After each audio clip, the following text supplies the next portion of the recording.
Hello. It's us once again, the folks who you love to hate, but that's not true. I don't think, at least. They do? The folks who love to hate themselves. Oh yeah, that's accurate. Welcome to DrawBomb. It's the show where we we draw and we bomb. I don't know. We still haven't come up with an actual tagline. Yeah, that one seems pretty on the point, but yeah, I don't know. DrawDrom. DrawDrom. It's where a bunch of bras drum. Exactly.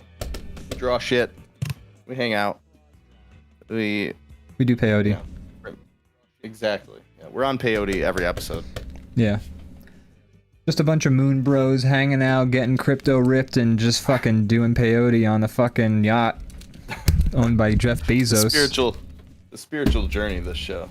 This really is, yes. Speaking of spiritual journeys, Brandon, you came all the way from the Nether Realms to be here today. I did. How have you been for the last week? I've been great. I've been busy. I've been productive. I've been earning the bag, getting the bag. Is that what people say when they make money? People do say that. I mean, I feel like the bag, I guess that's any amount of money. There's no specific amount of money. The bag contains money. They don't say how much money's in the bag. It could be like $20 in that bag. Yeah. It would be weird if you didn't have a lot of money in the bag, though, because like you have a whole bag. Right. I mean, I guess you have to start somewhere, but yeah. you don't a small amount of cash doesn't need a whole bag for it. Yeah, unless you're like if you got pockets, it's fine. I know women don't get a lot of like pants with pockets made, so like they got to put it somewhere else. Unfortunately, they need bags, or they need pockets. Honestly, I know a lot of women who would prefer pockets. That's starting to become more of a thing. I don't know how many women we have in the chat right now, but Bubba Rocket can maybe confirm. Pockets are becoming more of a thing. The clothes companies have heard the women's outcry. We need pockets, and they're starting to. Are they actually making more pants with pockets? I think so. Morgan has been very excited about a few different, like, she has like a lot of leggings and stuff like that, and she was like, "These ones have pockets." She was very excited. Nice leggings. I feel like. Great. Definitely get pockets in the leggings. That's like the easiest one. It's like pockets on a because from what I understand, but you might say they're like skin tight. So like, I mean, everybody will know what you're bringing with you. Yeah, like, there's going to be outlines, but that's not that your pockets need to be secret. No, but like the reason apparently that pockets were never or weren't like or were fake or whatever was because like it's more flattering if you just have like the pants just taper to your hips like more secure, right. Like snug. Trying to get rid of the lumps. Trying to get rid of the lumps, and it's also, I mean, I think it also props up the fucking purse and clutch industry. Oops, and things like that. Oops, no lumps. I got pockets on my humps. But but yeah, I mean, with leggings like sweatpants, you put pockets on those things, it doesn't change the form of the pants at all. I mean, it's going to change the form of anything. Leggings are usually like tights, so yeah. So putting pockets in them is just putting a slice and like a little like sock of fabric in there. It doesn't really affect the overall structural integrity. Well, that makes sense to me. But I'm not in charge of making any of these things, so that's that. Belbo Rocket says the pockets getting smaller. Or wait, she says, oh yeah, pockets are coming back with the mom jeans. Yeah, mom jeans are back in. Says the pockets getting smaller was a skinny jean thing, but those aren't stylish anymore, or so I'm told. Well, wear what you want to wear, but different things sell better at different times. But yeah, I'm glad that storage is available to everyone. Mm-hmm. Glad that people don't have to carry bags around anymore to be able to hold a phone. But then I liked being able to give all my shit to Morgan to put in her purse. Oh yeah, and I think there's definitely some people who I think love the purse lifestyle. Purses aren't going nowhere. No, there's a reason that purses are handy, and it's because you can literally bring like everything. But it means at least that women aren't confined to like, oh, I need to bring a purse everywhere. Like if you want to just do the phone, keys, wallet check, and then like go out your way, like out the door to a party, like that option is more available to them now, which I think is really, it's just the matter of having the options. I think is the important part. I like if 100% agree. It's not, as a man who's always had pockets available to me, I haven't felt the plight, but I understand. I would want pockets if I didn't have them available. I my use god, them yeah. often. I use my pockets. I mean, it's again the phone, keys, wallet check. It's like the classic. Like if I'm out the door or if I'm going out the door, do the phone, keys, wallet. I'm good. I know I'm like set for the day. And as long as I keep doing Sometimes I'm that phone, on keys, my wallet phone check. and I tap my phone pocket and I'm like, oh god, it's gone. Where'd it go?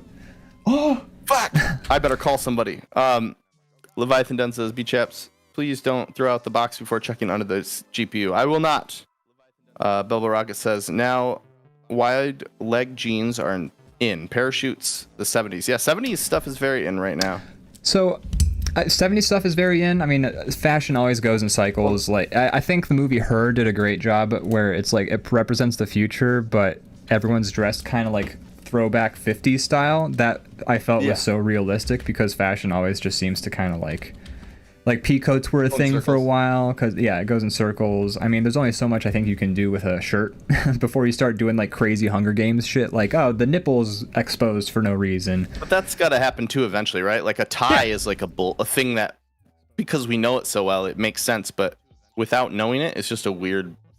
Oh yeah. Like if they invented the tie now, people would be like, what the fuck is that? You just have a little strip. I want to bring back the Fresh Prince crop top where it's just like you're a dude and you just like your shirt goes up to here. They're coming back. They're back now more than they ever were. Fuck yeah, I'll rock that. I've been wanting to rock that ever since I saw that. I was like, hell yeah, that looks I feel like dope. I'm not fit enough to wear that because. No, it's gonna turn people off. I have a big mole on my tummy, but whatever, I'll do it. I don't care. Will Smith. A mole. Ew. If I dress like Will Smith, maybe I too can slap Chris Rock one day. I had no reason I want to. I actually like Chris Rock a lot, but you know. Yeah, but I mean, to say you did. Yeah, for the experience. That's someone who lived, and then you get to visit the Taj Mahal and do your apology tour. Exactly. It's I've always wanted to see it.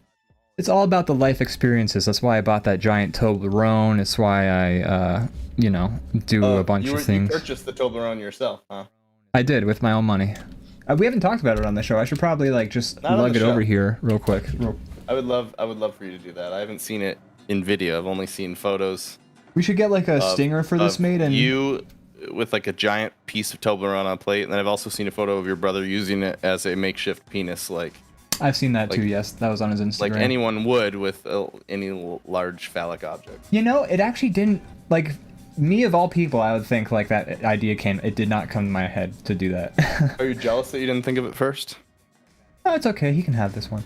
But I'll be right back real quick. Okay. While he's doing that, I'm gonna read some of the chat. Belbo Rocket says now wide leg jeans are in parachutes. Oh wait, we already went over that.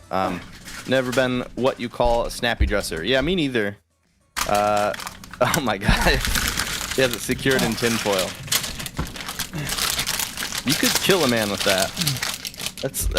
That is a brick. So this is my Toblerone.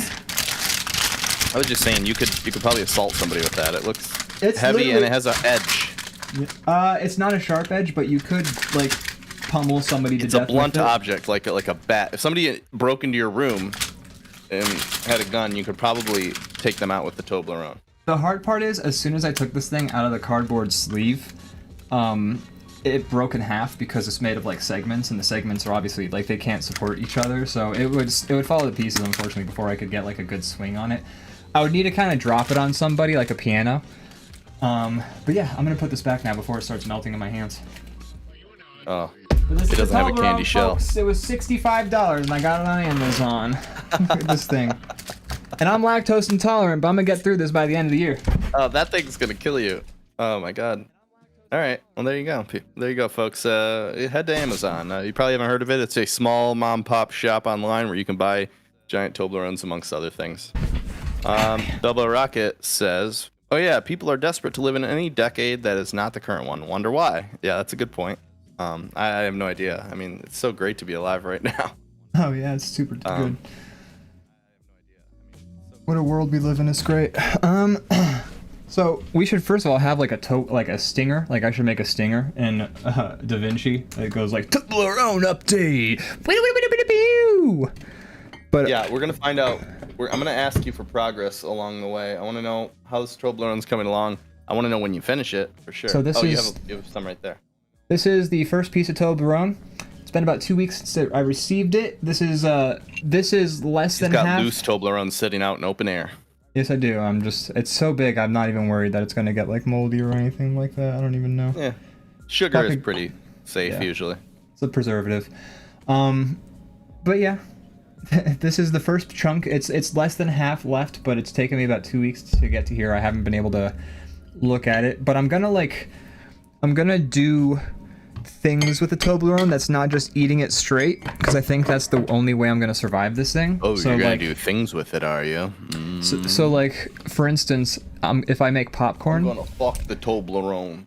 Not that. If I make popcorn, I'm gonna cheese grate the chocolate onto the popcorn, because chocolate on popcorn is delicious, sweet and salty. But that's a good way to knock out a good chunk of Toblerone without feeling like you're just eating a giant Toblerone. Campfire season's coming up. Make some s'mores with that baby. I was thinking hot chocolate s'mores. Easy shit. Yes. Just pour milk on it, and then you got hot chocolate. Yeah. Heat it up. Maybe do fondue with it. I don't know. Figure some shit out. Okay, but be careful. When you try to melt chocolate in a pot, you can't just throw it in a pot and put it on the heat. It will burn.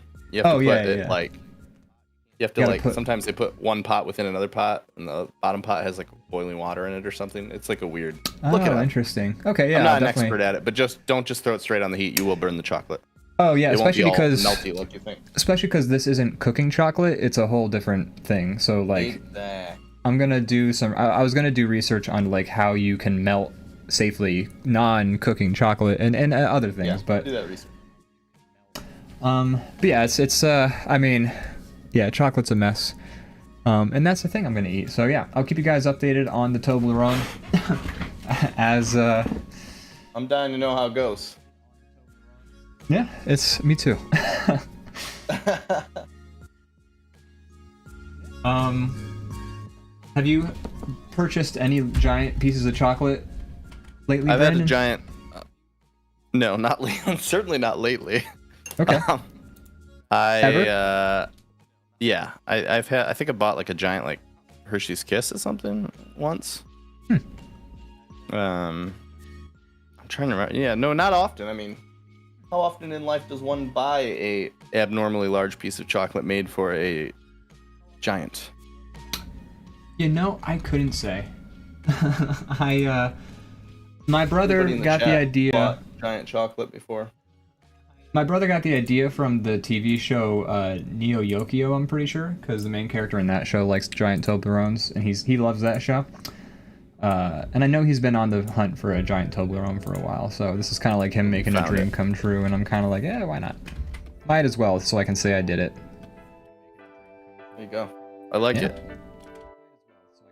I mean, I like a normal-sized Toblerone, so a giant one sounds like just an improvement on the original idea. It's the like textbook definition of too much of a good thing. Yeah, well, sure, but you know. That's why you buy it. Plus, you're good on chocolate for the rest of the year. You should find like giant graham crackers and giant marshmallows, make a giant s'more. For science. I mean, I could definitely probably break a world record with a s'more like that. Oh, you know what? No, I bet somebody's made a s'more a mile long. People like to do that shit for some fucking reason. I'm gonna Google it. They're idiots. They're just trying to hog all the records. World's largest s'more. 5 feet by 8 feet, and it weighed 343 pounds. That's heavy. For only 5. I mean, 5 feet's a lot, but yeah, I guess that makes sense. That sounds about right. Yeah, it's about just a little bit smaller than I am tall in terms of square footage. Right. I could like lie on this s'more and have my feet kind of stick off the bed a little bit. You could sleep on a s'more. Wow, that's the dream. That's the American dream. The dream is not eating the s'more; it's sleeping on it while it's still warm. On it. Like a fucking bed made of money. I do gotta say, it hasn't seemed to hit yet, but we're supposed to get hit by a giant storm. So if that affects anything throughout the show, I'll let you know. But right now, we're doing just fine. Alrighty, yeah, let's keep us posted on that storm. Storm watch! We got Toblerone watch and storm watch. If you see the wall rip away and I get sucked up into the sky, then maybe just like you'll have to do the rest of the show by yourself. So because it's that movie where they pull the people up into the sky. Do you remember that one? I do. I don't remember what it was called, but it was terrible. I don't either. Yeah, it was an awful movie. I hated it. It made no sense. Twister. That's what it was. What was that movie's name? Like they sold the entire movie on people just get yanked up into the sky for no reason, and then I don't remember there was what the aliens answer that was. just sucked them up and used them as like fuel. Yeah.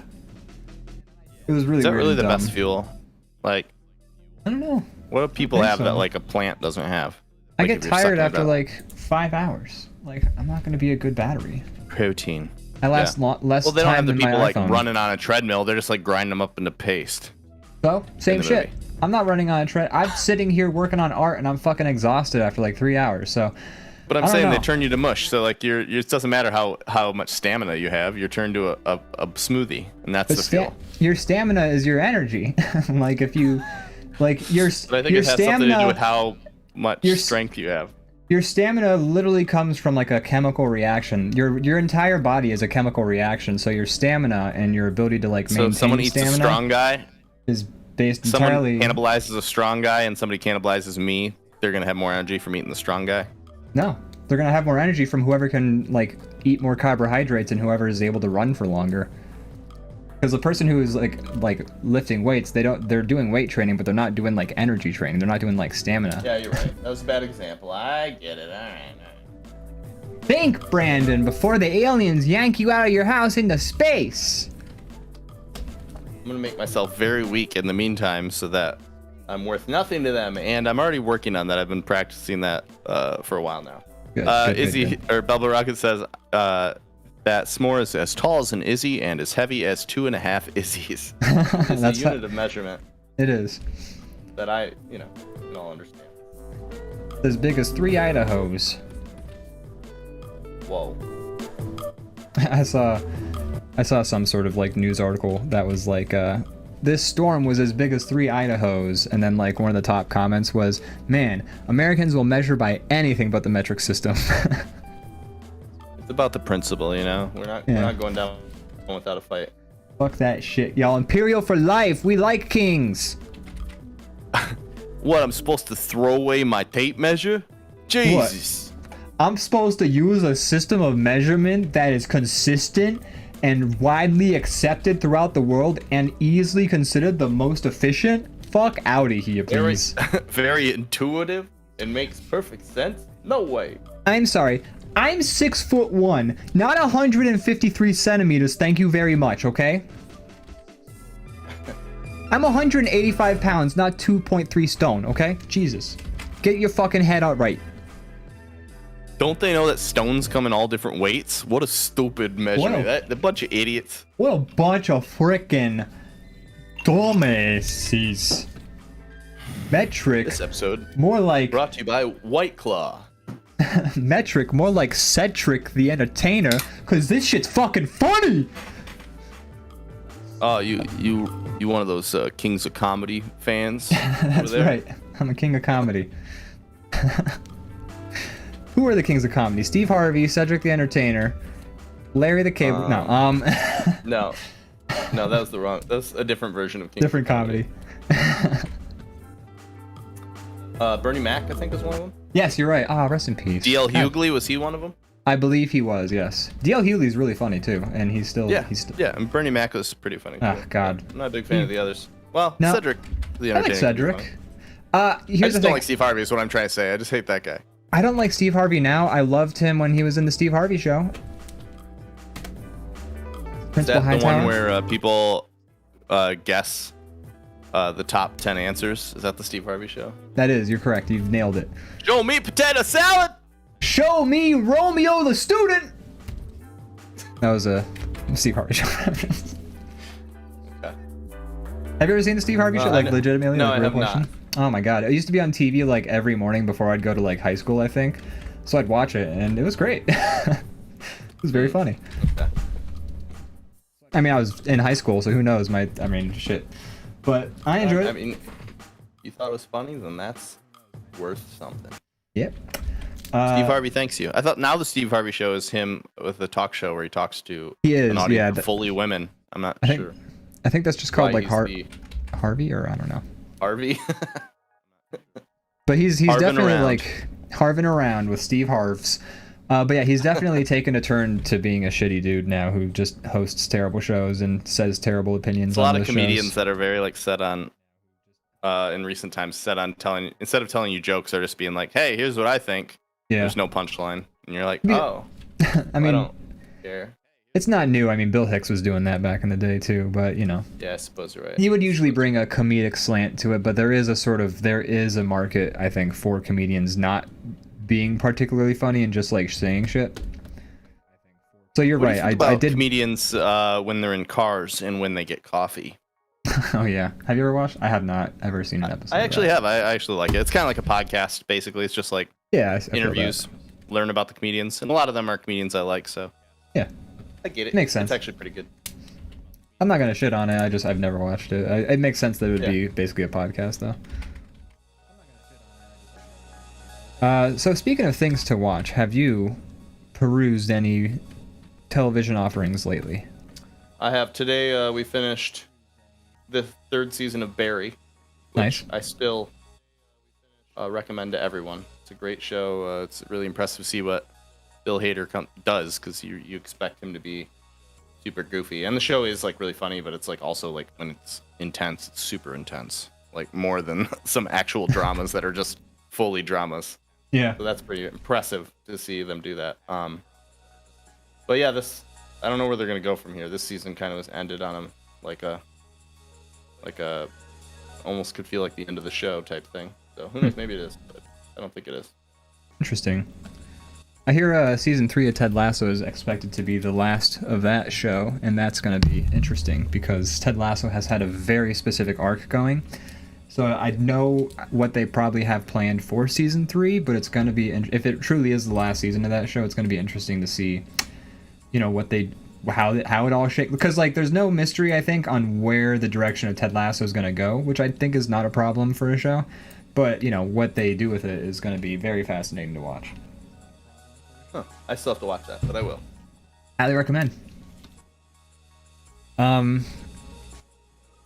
The fam has been watching a lot of Ghosts lately, the American version, because we finished the BBC version. Oh yeah, we talked about that on the show.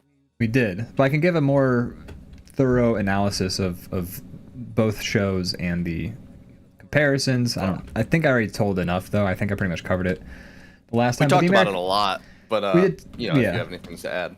I can just say that, you know, when I talked about it last time, I said the American version is very different tonally than the British version. The British version's kind of going for more of an artsy sort of like just straightforward filming, single camera, no laugh track kind of show. Like it's like they do sometimes fancy camera things and like get artsy with it occasionally, whereas the American versions, it doesn't have a laugh track still. It's still single camera, but it's got a lot more like plucky sitcom music, you know, the type where it's like, oh, here's the plucky sitcom music, like the pluck violins, where it's like boom, boom. Yeah. And so they do a lot of that, but it's still a very good show. It's like the American version of the show is much better than it has any right to be, which is impressive and good to see. So yeah, I highly recommend both. That's cool. Yeah. The American version, or the British version's on HBO, American version's on Paramount Plus. I got a free month of Paramount Plus because I figured, fuck it. We tried using the CBS app to watch it, and that thing is atrocious. So just a free month would be fine.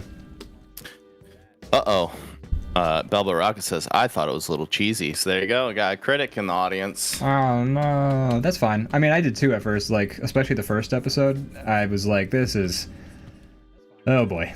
But you know, I mean, you know, you don't have to like it at all. But yeah, I was surprised by how much I ended up enjoying it eventually. Like it's pretty surprisingly solid in my opinion. I'll have to check that out.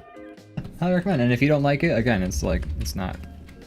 I mean, I don't expect everyone to feel the way I do about pretty much any show. Honestly, I do feel like I have somewhat unpopular opinions, and I'm willing to like things or dislike things that a lot of people don't necessarily agree with. You like Big Bang Theory, and that's a very popular opinion. It's like one of the most popular shows on television. That's true, but it's a popular opinion against the plebes, my dude. Like, it's not like anyone who's like into art and stuff. They're like Big Bang, more like get fucked. I don't know. More like big lame. Haha. Don't. Damn, I mean, dude. I could probably think of a better one if you gave me some time. I just didn't have any time. I just didn't have any time. But I mean, yeah, I like Big Bang Theory, and a lot of people like to. That's a very frequent topic to shit on that show. I know. I'm sorry I always bring it up. I know it's pretty like look, overplayed at this time. At this point, it's okay. I mean, like, I'm not gonna be offended if you don't like the show. Like, again, sometimes the show just makes me fucking I know cringe. that. I don't think you're personally offended that I don't like it. I just feel like constantly picking you on it for it is played out, beating a dead horse at this point. This is true. Well, I mean, it's only up till when people get sick of it, really. I mean, shit, we give the folks what they want on this show, right? This is what you want, Always. right? Always. What should we name the ship? Put the name of it on the side. Once you drew the boat, I'll let you decide.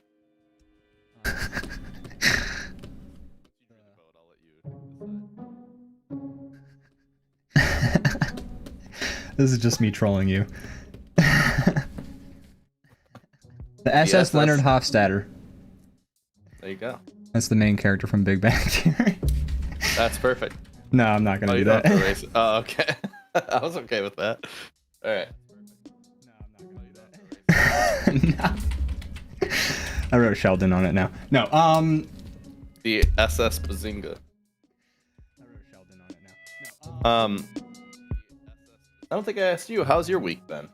Oh, it's. The last. I don't need the. Live. I don't leave the fucking house, man. It's the same shit every day. Well, I know, but tell ya. if it makes you feel any better, right now is a slow season at my work, and I haven't left the house much either. Good. Don't.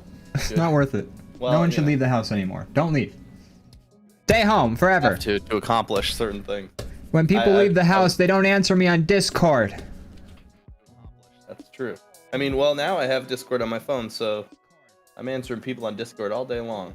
Me too, actually. It's I like when I downloaded Discord on my phone, I was like, is this ruining a separation I have between myself and like people on the internet? And I decided, fuck it. I don't know. Yeah, no, I mean, I'm not saying it's like a mistake. Yeah, I was wondering if it was like it's in my internally. pocket. Right. But yeah, no, I had a pretty good day. We've been so busy that today we just had we're like, hey, you want to do nothing today? And then we pretty much did. I mean, we ran some errands and things, but overall it was pretty relaxed day. I feel like I should read the chat real quick because I feel like people have been posting in the chat. You should. You're being called out specifically. Am I? Yes, I am. Okay, hold on one sec. Let me. This is a lot. We have not. No, I mean, we stopped at about 5 messages back. Well, we didn't read the stuff about what that Izzy was saying about the Toblerones. I don't think, unless you talked about them when I was. Oh no, you're right. I did miss that. Velvet Rocket says, I stuck one of the triangles in the fridge and nearly broke a tooth on it. That sounds about right. You don't want to do that. Honestly, you want those things as soft and close to the melting point as you can get them. When I take a bite off my little rock over here, I'm just like, I shave it off like I'm a fucking razor with my teeth, or like you see a beaver. Pick. Yeah, you do honestly. You need like an ice pick or something to just. Actually, I think she says, I ended up chiseling it with a rock like a cave person. Nah, just think of it like you're high society and you're making your own ice. There you go. Wow. She also says... Oh yeah, then we did the tall as Izzy, half is to Izzy's. I wonder if Ian's foot is a foot. No, it's an inch extra. I'm a size 13. What happened to your foot? You have a lawnmower accident or something? I did. I stubbed it yesterday and the shit just swelled to 3 times the size that day. Wow. That's like the Grinch's heart, kind of. It is, yeah. My foot is where my heart is. It's so huge. If I yeah, people can feel my heartbeat when I walk on the floor near them. But I have to assume that the way we measure feet in America, like a size 12 is a foot long, right? Does that make sense? Wait, say that one more time. I'm sorry. Shoe size is like a size 12 would be a foot long. Wouldn't that just make sense to you? it would make sense, but none of our measurements are based on logic. No, that's true. But should I measure my foot? Because I'm a size 13 shoe, should. And this would answer that if question. If it's 13 inches, then we know. Yeah, I guess. But real quick before I go, grab another prop. Might be true. Might be true. Izzy says I never messaged her on Discord. I mean, I usually just message people about business stuff on Discord. Like I've been peppering Brandon with like updates about me like doing drawings for the show and like editing a video, but otherwise, I don't know. Fuck off, am I right? I kid. No. I don't know. I don't really message a whole lot of people on Discord too much. I'm mostly on servers, just like keeping up with like different communities. And usually I just Discord kind of like texting. Like there's a handful of people that I don't. It's easier to get. It's easier to talk to them there than on the phone. So I just same. send the messages there. So I use it about 50-50 with like texting. It's kind of the same to me. Yeah, I use it like texting a lot too, but I don't text too much either. Like I do message people on Discord about things, but I never like call or message anybody just to be like, yep. Unless I haven't seen them in like 10 years or something like that, or 3 or something like that. But I've never like messaged somebody and just say, so. You only talk to people you haven't seen in a decade. Yeah, I don't, if I see you once a decade, that's too much. Yeah, like chill out, bro. Like, what are we, married? Jeez. Elbow Rocket says a size 12 is 11 1/4 inches, so you're pretty close. Yeah, that's actually not that far off. So Elbow Rocket says men and women's shoe sizes are different. So are the clothes sizes. It's super weird. Yeah. I was helping Morgan or I wasn't helping her. I was just around when she was shopping for some clothes, and then she's like looking at pants, and she's like, this one's a 4, this one's a 0. I'm like, what's a 0? Like, why do you start at 0? Do they go to negative numbers if you're like... What does that mean? Unhealthily? Are you 2D? Or? What is 0? Yeah. That makes no sense. It's also weird because, like, it's weird that they start at 0, but then for dudes, like, I wear my pant, like, waist size, and I'm, like, the thinnest person you'll meet, like, who is not... Well, like, for men, it's inches. It's like, it makes more sense. Like, it's inches. It's not a size. Yeah. Because so, like, we have like 30s and stuff like that, or whatever you are. Yeah, like I think I'm a 32 waist or something like that. I don't quite. Yeah. But I think I can only assume it's like because the lower number is better for body image or I don't know. Like the whole fashion industry. If your butt cheeks go in instead of out, you're a 0, is what Belva Rocket says. Do they come out the front if they go in? Like, got that front butt. Yeah, I mean the fashion industry is fucked up in general. I mean, I from what I hear, they like make the lighting ugly in changing rooms and or make it better. I don't know. They do like all sorts of. I mean, stores since the beginning have always been doing like different like sneaky tricks for like social manipulation. Like they play like shit. Yeah, like they play like mall music to keep you calm, so that you're like they're playing bossa nova so that you're not getting angry or some shit. They like put the paper towels and the toilet paper on opposite sides of the store, so if you go to get one, you gotta walk past all their items and like see other shit you might want to buy to get to the other. It's always like stuff like that. Yep. So I can only assume they do the same shit with like clothing sizes, like dressing rooms. I'm sure they have like fucking hall of mirrors in dressing rooms, so you think like, I look good in this, and then you get home and you're like, what the fuck happened between here and the store? Did I get fat on the way home?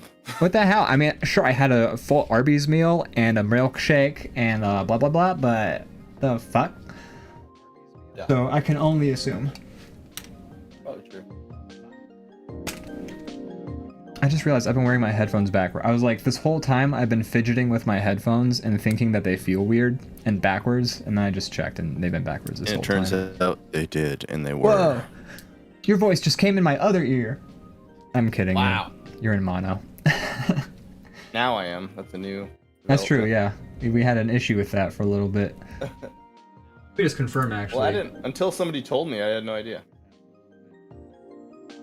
I mean, and I only found out because I was just watching the VOD just to You're Well, I downloading appreciate it. It something. should be all fixed now, though.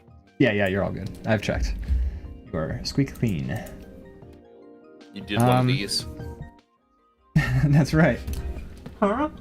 We're good. We're good. I hear it in both. I'm like paranoid as fuck about my directional hearing because I had a pair of headphones back when I was like, you know, PS2 era of games and stuff like that. And I remember so specifically, I had the King Kong game for PS2, which was actually better than the movie in my opinion. You've said this before, I think on the show, which I can't agree with. I haven't played the game, but I believe it because the movie was terrible. Eh. It wasn't terrible. It was just fucking unnecessary. It was actually a pretty bad movie. It was That's all I can say. It was pretty yeah. It's really long, and I don't remember much of it. So if you can make me watch something that's like 4 hours long and not remember any of it, that's a fail on your end, I would say. Yeah, it didn't need to be 4 hours long. It didn't need to have some of the sequences it did, like when they're running between like Brachiosaurus legs and just like not getting stomped. It looked fake. It didn't need to be there. Just a number of. I'm not gonna complain about the movie. I liked Kong Skull Island. That was fun.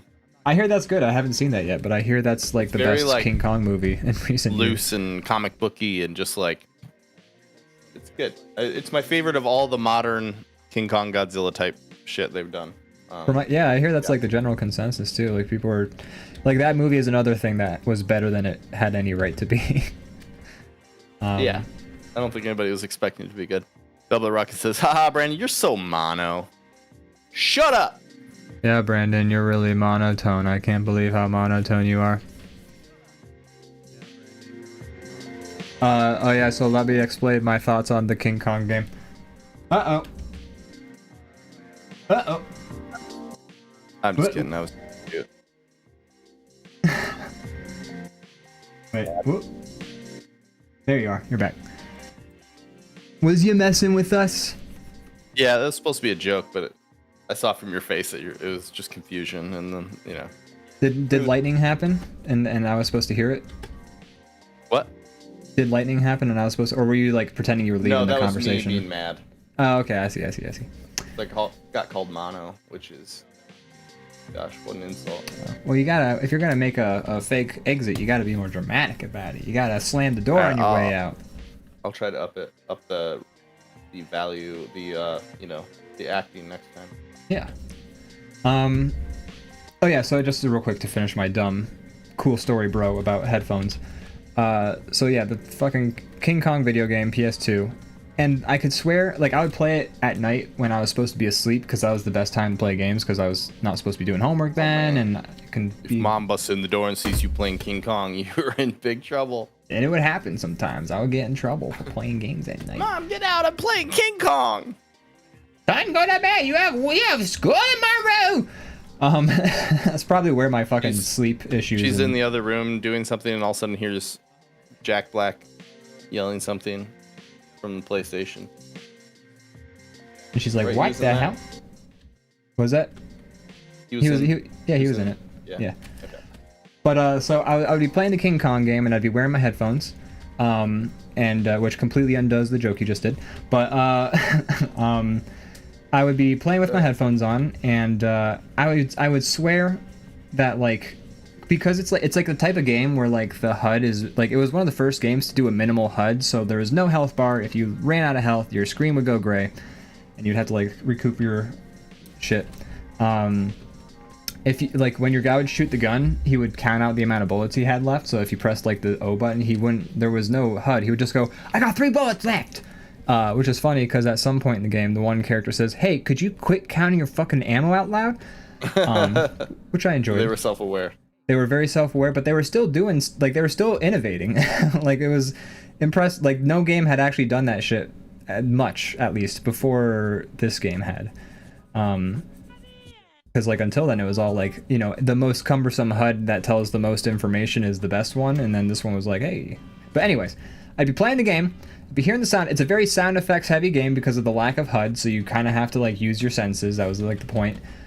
And I would always swear like the shit's coming from the wrong ear, and I'd check and my headphones were on right, and I probably actually just hooked up my stereo setup that like the headphones were connected to. Like I probably reversed the black and white wires that you had to like clamp into the things that you had to do back then because you had to like. I remember those. Yeah, the AV out, and like it wasn't like a plug. It was like literally I had to clamp a wire into like a fucking thing. But anyways, I could swear for the longest time that my hearing was reversed on the headphones, and again, it was probably because I wired the setup wrong. But I confirmed it then because when you beat the game, they have horizontal flip mode, which is what they do is they just flip the whole game horizontally, which changes a lot more about it than you would think. I don't know if you want to make a whole new game, just flip all the maps horizontally. That's what they did for Spyro 2. But they yeah, in Spyro 2 they just flipped all the levels and then just put new graphics on them and said we're done. But and they got one of the guys from Radiohead to make a bunch of music for it. But anyways, so I played horizontal flip mode, and in horizontal flip mode they also flipped the audio for some reason, and then in that situation the audio was in the right ear, in like the correct ears, and I was like, what the fuck? So I've for some reason just always been very wary. I put headphones on, I'm like, is shit coming out of the right ear? Coming on. That makes sense. Cool story, bro. Anyways, what's interesting that you can say to save us from weird this? that game was backwards. Like, I'm sure you weren't the only one to. But if you looked it up now with the internet, like, people would be like, yeah, the sound was backwards. Yeah, I mean, it might have been. It was either the sound or my headphones, but I mean, I never noticed it in literally anything else. So it might have just say, if that been was that the game. only thing. Yeah, I would play a bunch of games with those. You just headphones. had the headphones on backwards that entire time. What if I did though? That's the thing is I actually still have the speaker set up right over there. I might still have the head. Wait, the speakers are still hooked up. I think I can check right now. I can get to the bottom of this mystery. Right now you can. That's up to you. Let me just exit the camera frame says, again. what a story, Mark. What a story, Mark. Thanks. I just talked about a guy who beat a woman nearly to death.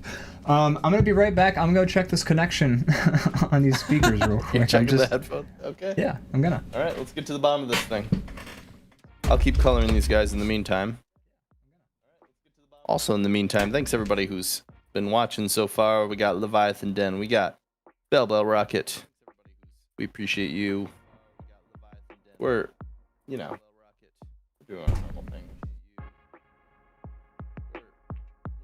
Bell Rocket, you've mentioned sometimes you watch from work. Is that always? Or do you I don't even know what your, not that I should, but I don't know what your work schedule is at all. But if that's the case, happy to help with that. You're making bucks. Leviathan Den says, Chaps Top KO, your act of kindness on passing down to your GPO to the next successor has inspired me. I have decided to rebuild an entire gaming rig and make it an absolute monster in honor of your generosity. Wow. Wow. I am thrilled to be responsible for such things. Yeah, I was going to sell my, as we mentioned, I think last week, Leviathan Den is sending me his GPU, which is very nice of him. And I'm very excited. I think I get it tomorrow, actually. I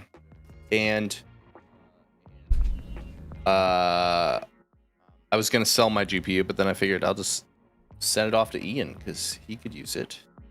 You know, pay it forward type thing. Mine's pretty good too. So, gosh, man, the quality is going to go up 1,000%.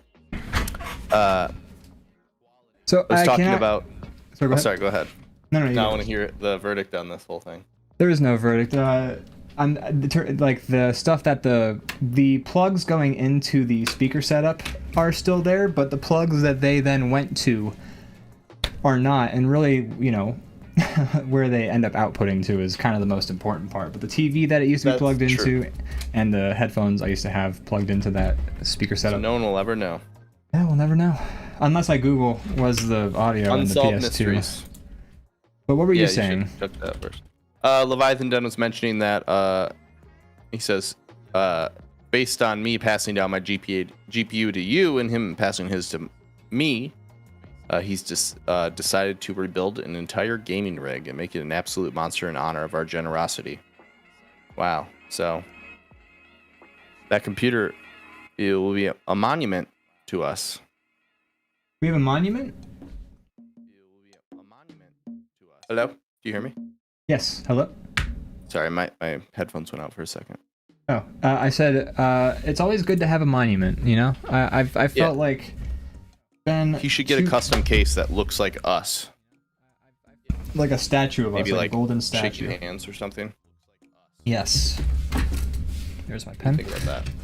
I like it. No, I think shaking hands. We should be like holding a little bomb, like it's our clam baby from SpongeBob. There you go. Yeah, see if you can get that made. Get that custom made. Yeah. Don't spare a couple any folks who expense can for such a thing. Yeah, I know some folks who can 3D print shit for you if that's what you're looking for. You know. It's... Man, that seems excessive, but I'd love to see it. I'd love to see it. So speaking of King Kong the video game, let's talk about it. No, have you... Yeah, I wish we would finally start talking about King Kong the video game for once. Have you been playing any games? We've been playing Wildlands on the stream. That's correct, we have. Other than that, a little Subnautica. I started digging into that. It's pretty great. It's pretty awesome. When did you start? Just out of curiosity. Maybe slightly less than a week ago. Maybe a week ago. Curious. I have something to say about that, but keep going. I don't want to cut you off. No, I was just gonna say I'm really enjoying it. Although I'm not progressing quick. I think because I'm a coward. The game basically to progress you go deeper, and yeah, so tripophobia I've just been like game. swimming around. I've just been swimming around in the safe space, and I haven't really. I'm trying to like get as much as I can get done up there, because I'm scared to go down. So yeah, that game haven't is progressed much. Subnautica, for folks who are not aware, is tripophobia the game. You just explore deeper and deeper into the sea until creepier and creepier monsters attack you. Your spaceship crashes into an ocean planet, and then you're just like, you're the only one alive there. There's no one coming for you, and you're just like, okay. So you just try to figure it out. But it's, you know, there's some like, the deeper you go, like the pressure builds, and like you run out of air and stuff, and it's just like, and there's bigger creatures the deeper you go, and they'll eat you in one bite. So that, you know. Fear of deep water is what? It's not trypophobia. Thalassophobia. I'm sorry. I was confusing. What is trypophobia? Trypophobia is the fear of like tiny holes and stuff. It's like why people didn't like the new iPhones because of all the cameras on them. Wow. Like a honeycomb. I didn't know that was one. Yeah, trypophobia. Bot fly fear.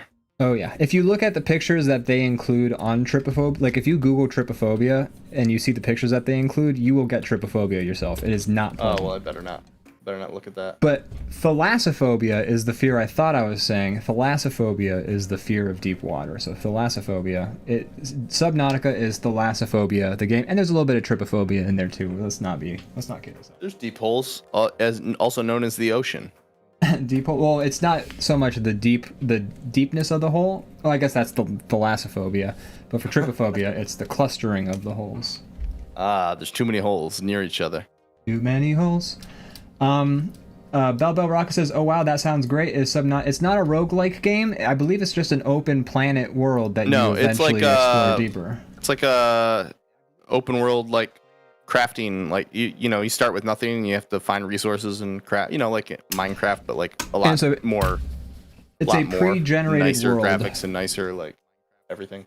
It's a pre-generated. And it's a pre-generated world, so it's not like proc gen. The people developed the map. It's not like in Minecraft where it's like a new place every time, or Valheim. True. It's which is worth saying because that makes a huge difference. It does. That was my favorite part about Satisfactory, was that it was all a designed world that you got to hang around in. Well, it's like she says, like, don't starve. Well, it's first person, so you just like see your arms and you're like swimming around the ocean, and it looks really nice, and the sound design is fantastic, and it's eerie, and you're just like swimming around in the open ocean of this alien planet. There's a lot of mysteries to solve and some weird shit you find, and you're like upgrading as you find stuff, and you're like getting more like subs, and you can build your own base, and you're just basically like slowly building up like a lot of those games, survival games. Yeah. But it's great. I like it a lot. There's a sequel that I haven't tried. Leviathan Den was telling me that it's not as good, but that's a shame. the first one's great. So check that out. And I think it's pretty affordable too. It's pretty cheap. It's on Game Pass. Couple other things real quick. When you went off to check your thing, Belbo Rocket says Ian needs a Wrangler. Ian's his own man. He can wander off into the darkness of night during the My show. show. Yeah. As the self-proclaimed worst part of the show, he's allowed to do what he wants. Exactly. I've given in. Belbo Rocket also says, because I was mentioning while you were gone that I was asking if she works during the show. And she says she works evenings every third week. I get Monday off. I'm home now. Mondays are always a little slow, so I really appreciate having a show to listen to. Yeah, that's nice. I want to listen to Twitch while working, but I can't because I have to serve people's food. Yeah, so like I'd be like, ha, yeah. I'd be sending emojis like, PogChamp. I'd be saying like into my phone. So you want more breadsticks? Fuck off, PogChamp. Send bits. Send 80 bits. PogChamp. Yeah. Send bits, dog. You ain't subscribing enough. Go ahead. I think it's very interesting that you started playing Subnautica again a week ago. Because around exactly a week ago on my YouTube front page, they started recommending videos this one from this one channel where this guy takes monsters from Subnautica and then mods them into Fallout 4 and then dives into deep water in Fallout 4 and then lets the monster eat them. That's horrible.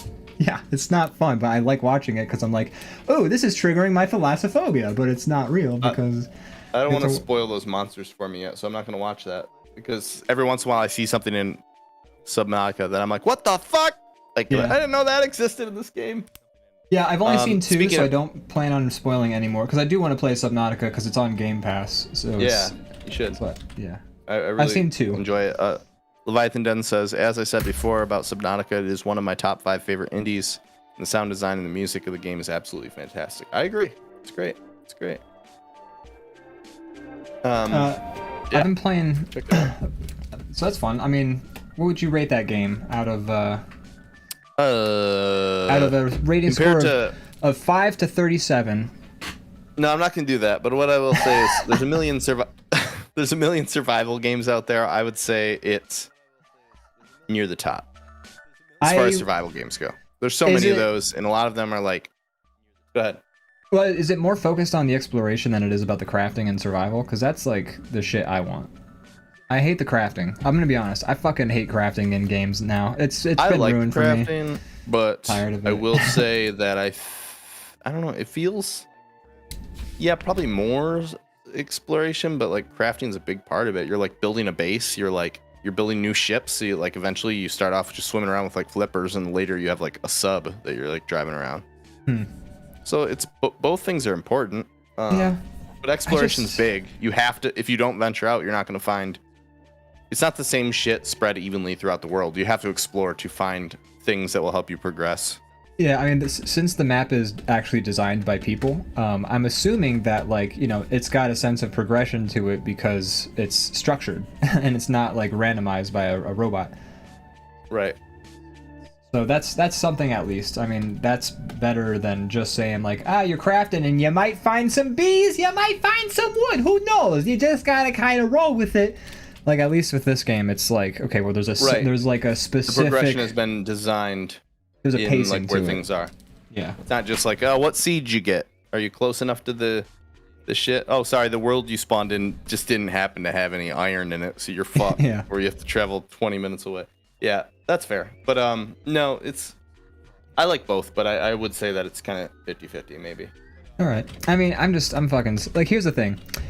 It's not even the crafting that gets me mad. It's that my least favorite aspect of like any game is resource management. And not in the way of like, oh, I gotta manage, like there's like good types of resource management, like ammo, health, like that's good shit because it keeps the situation tense. If you just always have ammo, like it's not gonna be a very stressful game sometimes. But like so many games are just like, you gotta collect some wood to make the house. But if you want to make the house, you gotta collect the wood, you gotta collect the rocks, you gotta collect the straw, you gotta collect the resin, and hold on, you're carrying too much, buddy. You gotta put it someplace. Then you gotta go back and you gotta take that shit and put it back in the place. And I'm just fucking tired of it. You gotta run home and set down all those rocks because you are carrying too many rocks, far too many rocks. But you do need those rocks. You need more. You need more rocks. Every single one of those rocks and then some, but you're carrying too much and you gotta fucking chill the fuck out. And it's like, fucking let me play your game. Your brother, or Xenoots in the chat, has famously said that he's any game that forces me to craft a bedroll, I am out. Yeah, and I kind of respect fucking that. Right. Yeah, no, I totally agree. I'm in 100% agreement with that. Like, I'm fucking tired of it. And like, so like, No Man's Sky is perhaps the worst offender. No Man's Sky is legitimately, like, they marketed it as a game where you can explore new planets, you can name the animals, you can name the rocks, you can name the plants, and then you can get the fuck off that planet and go like 50 meters away to a new planet, and then you can, like, it's like forever. Like, you just keep on finding new. There's two planets 50 meters away from each other. I know, it's you get all kinds of crazy shit in that game, and then, but like, when you actually play the game's like, you got 2 slots and you need to collect carbon. And then you gotta collect the other one, like andesite or whatever. And it's like, okay. And then it's like, but hold on. You can only collect so much of that shit in your slot. You gotta upgrade your slots.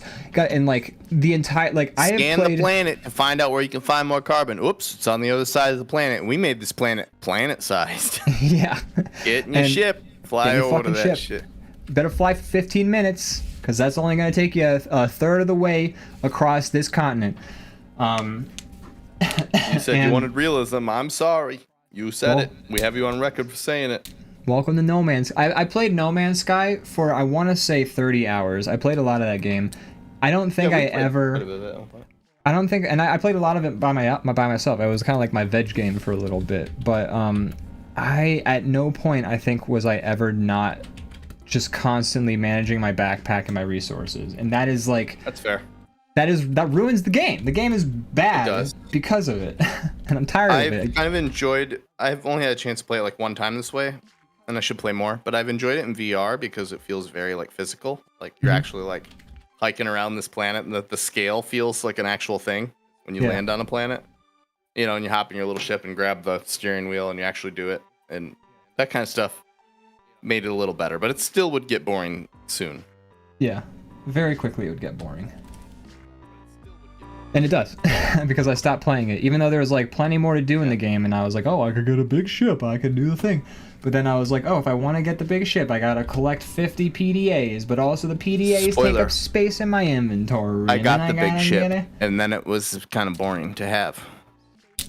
Sounds like there's a lot of games that I'm like, there's always that one thing off in distance that I'm like, I want to achieve that, and I'm working towards that, and the game doesn't really have a lot to offer, but I'm like, but it will be fun once I get that thing. Then I get the thing and I'm just like, I'm done. I got it all.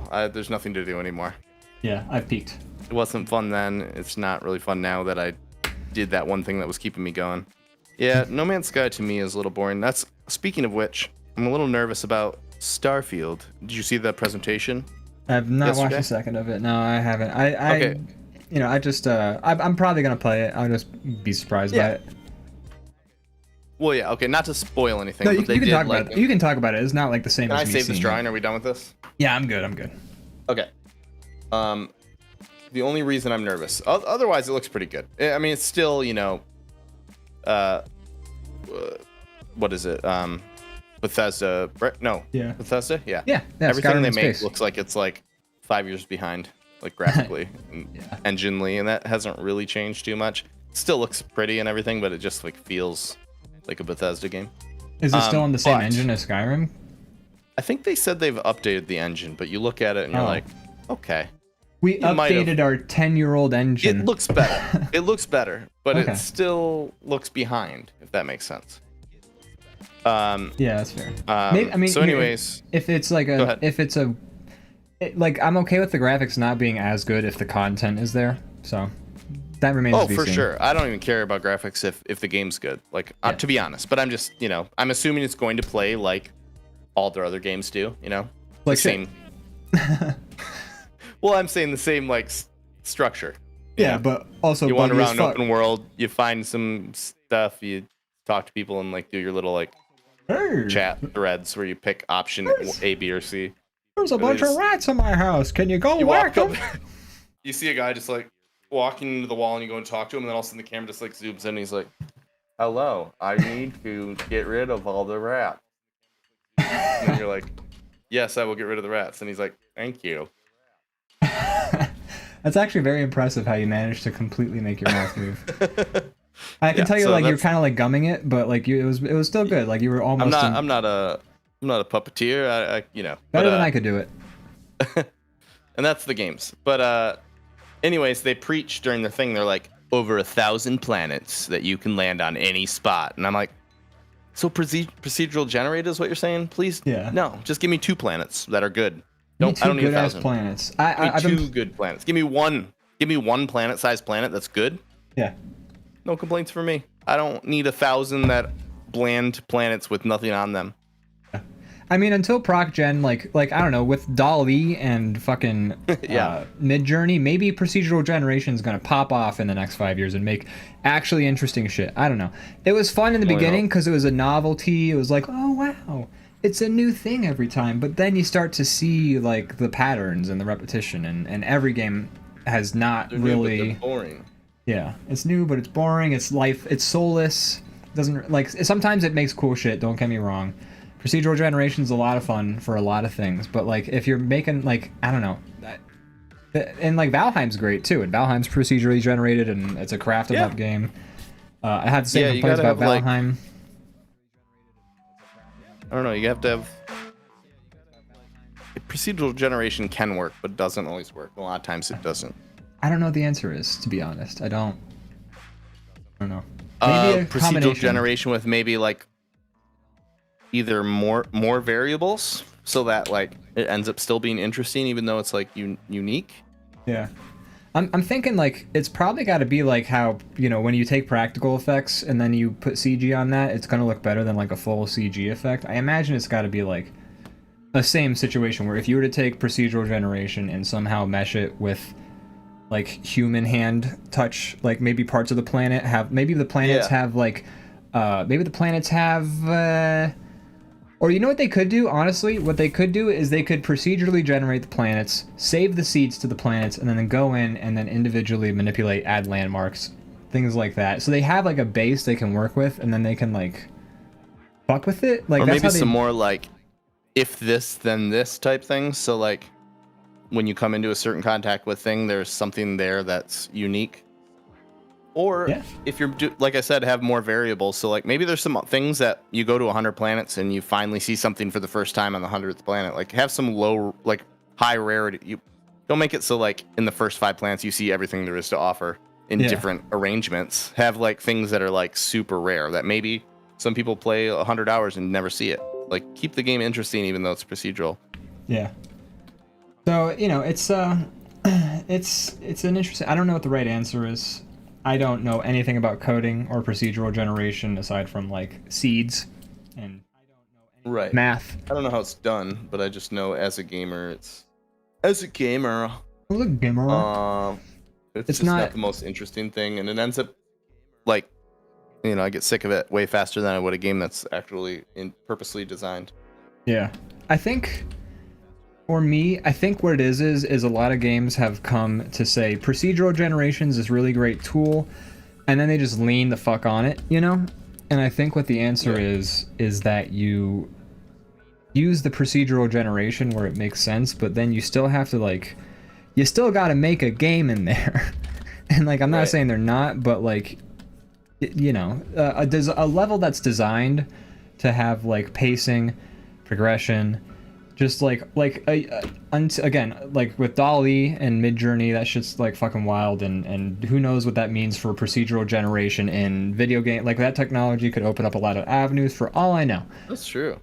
But in terms of like a video game, like it's still not, a computer's still not going to beat a design level by a designer. Yeah, I think procedural generation is a nice tool, but it shouldn't be the main focus. It should be like a spice on top of something you already made. Yes, I agree with that. Yeah, like I said, with like practical effects mixed with CGI, looks better than purely CGI, and depending on the effect, it might look better than purely practical effects. So, you know, the people who usually do the crafts the best know where to mix the human hand in with what the AI is able to sort of like bridge the gaps, which I think is honestly, like, speaking of Midjourney and DALL-E, like, I don't think they're ever going to replace us, because I've seen a lot of art on Reddit this week that reminded me, like, you can't make a robot do this. Like, I saw somebody, like, True. Turn a character into, like, a different version of the character, but, like, it was spot on, and, like, the decisions made, I just didn't see anything. Like, anytime we would type in a similar prompt into DALL-E or Midjourney, it wasn't quite what this person was doing, and, like, you could never make a comic, I think, with, like, Midjourney or DALL-E. You could probably use them to help you out a shit ton, but I don't think you could ever have that make the final touches, because in the end, like, if you need a character doing a specific thing, like, I don't think you can ever put in enough variables where the robot's going to give you exactly what you want, but it can really help you bridge that gap between, like, where the human imagination isn't filling in the details, and, like, where the artist it's good steps for finding some visuals and things you may not have thought of, and, like, maybe, like, looking at something from a different angle.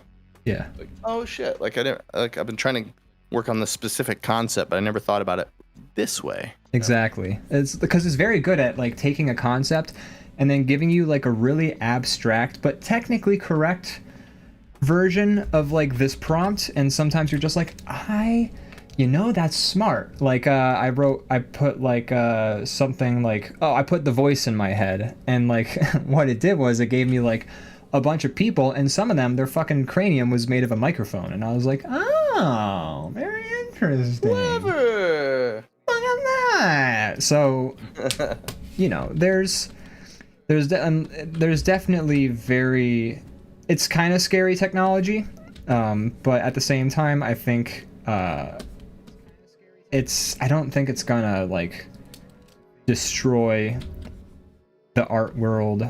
I mean, here's the thing. I think it's going to destroy the art world the same way that, like my dad actually brought this up, and I thought it was actually a very decent point. But, like, you know the movie Exit Through the Gift Shop? Yeah.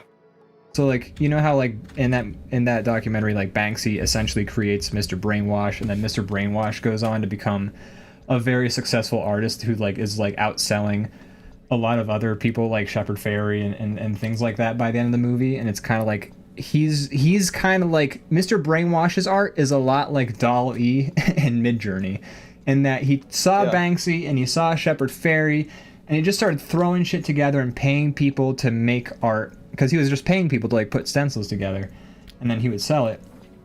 So, like, Mr. Brainwash and DALL-E and Midjourney are very similar, and, like, by the end of the movie, like, they're like, with Mr. Brainwash, they're like, well, we created a monster. The entire art world has fallen for this guy's very, like, sterile, very corporate sort of, like, punk art, you know? Yeah. It was like if punk art went corporate. And so, like, by the end of the film, that's kind of the brilliance of that documentary, is that Banksy is so, like, countercultural, and then he ends up making, like, this monster that's sort of like this pure representation of capitalism getting its hands into a countercultural everybody movement. The art world to look in the mirror a little bit. Yeah. And it's also just, again, it's just like capitalism infecting a countercultural movement and then turning it into exploiting it for capital. So, like, Banksy was doing, like Mr. Brainwash basically was doing the shit that Banksy was doing, but Banksy was doing it to make a statement, and then Mr. Brainwash is doing it and turning a buck. And that's like, and, like, saying nothing. Like, Banksy would say stuff with his art, and then, like, no one would know who he is, so you can't pay him a check. But with as far as I know, like, who knows what was going on behind the scenes? I don't know. But with Mr. Brainwash, he was basically taking the Banksy, like, look, removing any sort of, like, actual message from it, and then making a fucking killing off of it. So it was like the corporate robot shell of Banksy, and that's I think, like, sort of the beauty of that document. Yeah, which is fun. And I think, but, like, the art world, like you said, the art world completely fell for it, because they were like, oh wow, look at this, it's like I could get a Banksy in my house and I could pay for it. And so then by the end of the movie, everyone's like, wow, the art world is fucked, because it's all I like that he's called Mr. Brainwash too. That's funny. Yeah, Mr. Brainwash, exactly. It was right there for you. It was right there. I should watch that movie again. That's such a fucking good I documentary. should too. But Go yeah. ahead.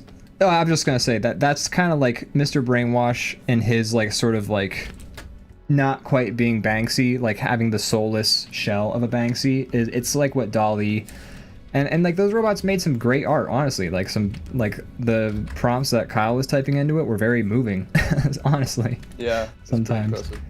But I don't know. I don't think it's ever going to fully be able, like if you need a specific picture made, I don't think that thing's gonna give you exactly what you need. I think it's like gonna help you ideate. Don't compare Dolly or what it's going to get to like Fiverr. Yes. It's not going to kill the art industry, but you can get some quick, not perfect, shitty art for cheap. Yeah. Which, to be fair though, I think the people who you know, I'm not trying to shit on Fiverr artists, but no, I'm I saying, know. you know, like a lot of them are working for way under what they should be, which kind of brings the market down for everyone else. And I think, if anything, that could save us a lot of. I mean, it maybe not, but like the people who are not willing to pay artists a lot of money, there's not going to be like a price that's like high that they're suddenly going to be like, oh, you know what, that makes sense. Like, fair, I'll pay the more money. Like, they're going to want to get the shit cheap, so they'll go to Dolly or whatever. But like, if you actually want to pay an artist to get you like a professional, like thing. You know, maybe they don't need to drive the prices down as much, or maybe they do because Dolly exists and they can always just go to that. Who knows? I truly don't. I don't know. We'll see. We're in uncharted it's pretty waters. interesting. I've seen some of, so the Dolly we were using. What was the one called that we were using? The Midjourney is like way better. Yes. But then also Dolly, we were using like Dolly Mini, but there's like Dolly 2, and have you seen any posts of what that looks like? It's really impressive. It's like even better than Midjourney. It's like photo real. Oh, like, wow. People was like asking like a Sphinx cat wearing a toupee, and it just looks like a photo of it. Like, wow. Oh shit! So the computer made that. Okay. That's good because I have so many shit posts that I want to Photoshop together, but I don't want to Photoshop I'm excited together. to play with it once it's like available. It's gonna be weird being like a kid growing up in a world where you can just type in an image and then there it is for you. Like you can create that way. I think the other thing to consider though is who's to say these technologies are going to be made free? I mean, they're open source for the most part. They probably won't be. Because like we could say that right now because the technology is in beta, that's why they're not free. But at the same time, I don't know, when someone gets like a really banging algorithm put together, like they're probably going to charge for it, like probably as much as an artist would.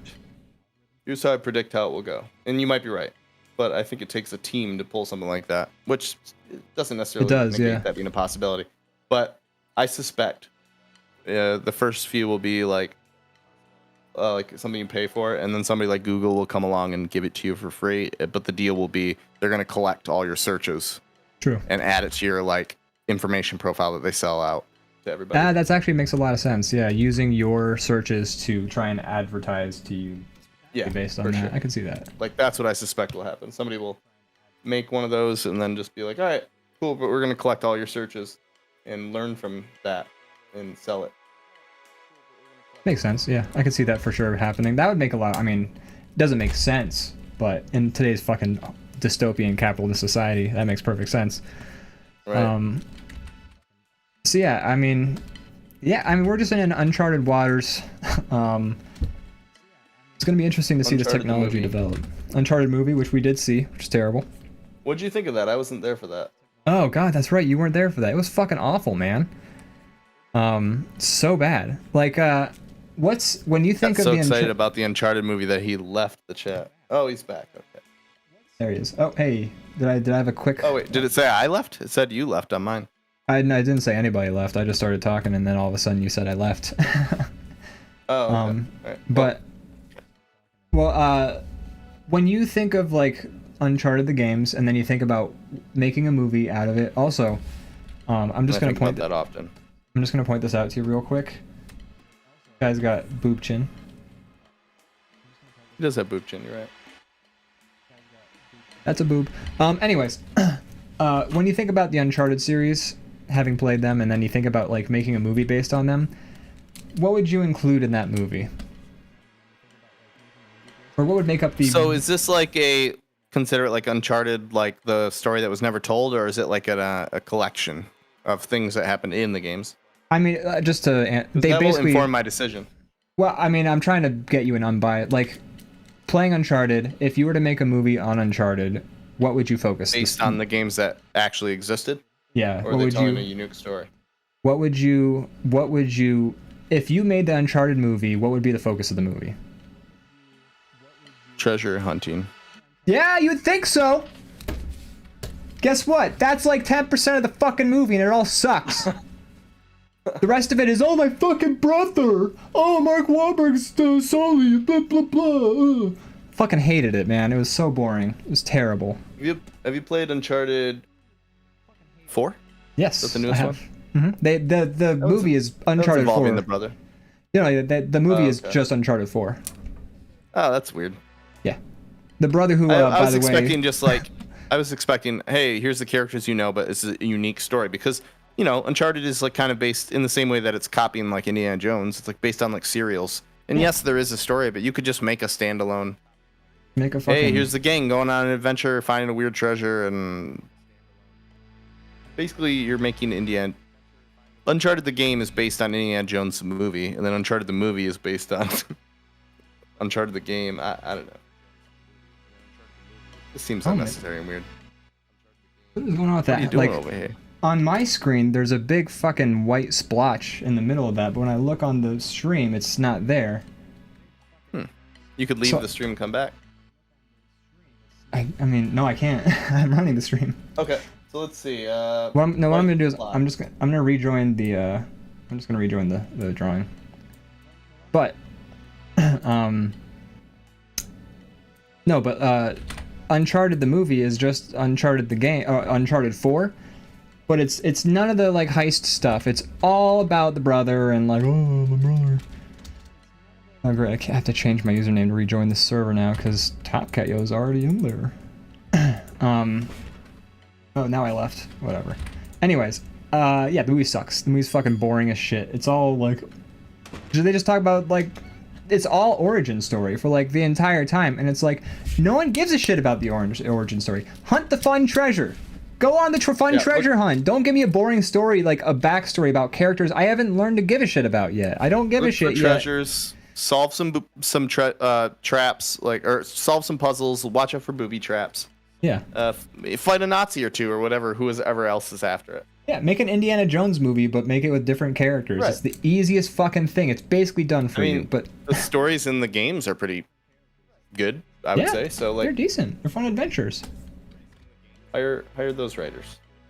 But so they just they just made a boring ass movie where like it's all, and like the characters are so unlikable. Like no one's likable. Like Mark Wahlberg as Sully is just a selfish asshole. Nathan Drake's just kind of a selfish asshole. His brother disappears for most of the movie, and then he's just sad about his brother for a while. Chloe, Elena's not in the movie at all. She's not there, but Chloe's there, and Chloe's Chloe is the exact same character as she is in the games. They might have even hired the same actress. I don't know. Okay. But Chloe's the only one who. But she's also like, you know, there's like since in Uncharted 2 they established that they had a previous romance. They sorry, I just read that Balbo Rock. I said nobody gives a shit about the orange story. It's true. I agree. Yeah. Godfather. No one gives a shit. I didn't say banana. Oh, I'm glad you didn't say banana. We would have words. Mostly the word banana. But yeah, it is a bad movie, boring. Don't watch it. Fucking dumb. Alright, I won't. There was like 2 good sequences in the movie, and guess what those sequences were? They were the set pieces. They had a set piece where he falls out. Oh, also, they do a stupid thing. They start the movie en media res, which for you non-fancy folks, it means they start the movie in the middle of the story. So he like wakes up, and he is hanging onto like train. They should have done the train thing, but they took the. That was a great scene in the game. That was a great scene. They took the train opening from Uncharted 2, but then they made it the airplane hangar falling out and like holding on to the supplies from Uncharted 3. But so like he wakes up, he's flying through the sky, he's hanging onto like this thing hanging out of a plane that's flying, and then he like does some action stuff there, and then they cut back to the beginning of the movie where they give all the boring fucking story we don't give a shit about, and then they just eventually get back to the plane part, and then you're at the plane part again, and you're like, okay, I saw this part, and then like they actually finish the plane part, and that part is fun when they're like falling through the sky, trying to figure out how not to die because they're trying to get like parachute open. That was fun. That was engaging. Like the camera's twisting around, and you really feel disoriented, and like they're actually maybe like falling. It's fun. It's over after like a minute, and you just watch like an hour of boring story. Watch another 15 minutes of boring story, and then there's a fun, completely. What was that? I was what's his name as Nathan? Tom Holland. Yeah. You said everybody was unlikable, so I guess we already. Well, he's unlikable, but also he doesn't look. He looks like a kid. He doesn't look like Nathan Drake. He's a small child. He doesn't sound like Nathan Drake. Drake. He plays a 13-year-old in Spider-Man. Yeah, he still looks like a small child. He doesn't. Yeah. I actually. Yeah, he was. The casting was all off. No one should have been cast with who they were. They none of them. No one, like Tom Holland is fun as Peter Parker. In Uncharted, he's basically Peter Parker again, but like Nathan Drake is not Peter Parker. He's like a different sort of. No, very different. Smarmy asshole. It's just bad cast. Like it's just a different character. No one's the character. It's just terrible. It was dumb. And then like the final set piece, it makes no sense, but is fun. Where it's like two cargo planes carrying pirate ships and then smashing into each other as they like fight and jump between the ships, and it's like a Pirates of the Caribbean. Check and a hydrate. Oh boy. But yeah, the final set piece is like a Pirates of the Caribbean fight with two boats that are being held by planes. Makes no fucking sense, but it was fun, and it lasted about 3 minutes, and then it was over. Mm-hmm. So overall, the movie had about 5 minutes of entertainment. Sounds great. The rest of it fucking sucked. Sorry I missed it. Okay, and also, by the way, the camera quality was bad. It was like... Really? It felt like one of those movies that had been developed by like 26 different people over time, and like they just kept like shunting it off on a new director, and we actually, because I've been doing like more VFX stuff lately and like getting into Blender and things like that, I noticed that there was a blurring effect going on. Like when you blur something with a camera because of the shutter shape, it takes a certain shape, and it like when you blur something in a camera, you'll see like dots that are like hexagons that like make up the blur, sort of. They call that bokehs. If you Google the word bokeh, I'm gonna write it up here. You'll see what I mean. But so they have bokehs as like, because when you blur a camera because of the shutter, you just get bokehs. That's just how it works. And the eye sort of has its own bokeh effect, but it's different because again, our eye is not shaped like a film camera. But the properties are still kind of the same. But anyways, in the movie, in the beginning, the bokehs are long and thin. Like they go up, but they're thin. So the bokehs are kind of like this shape. And then like somewhere halfway through the movie, the bokehs are not shaped like that anymore. It's a very minor subtle effect, but that tells you that they did not use the same camera throughout the whole film. Right. They used Things have changed. Yeah. Different crews, different director, different writers, probably different. Like the movie just looked like shit, and it was shitty.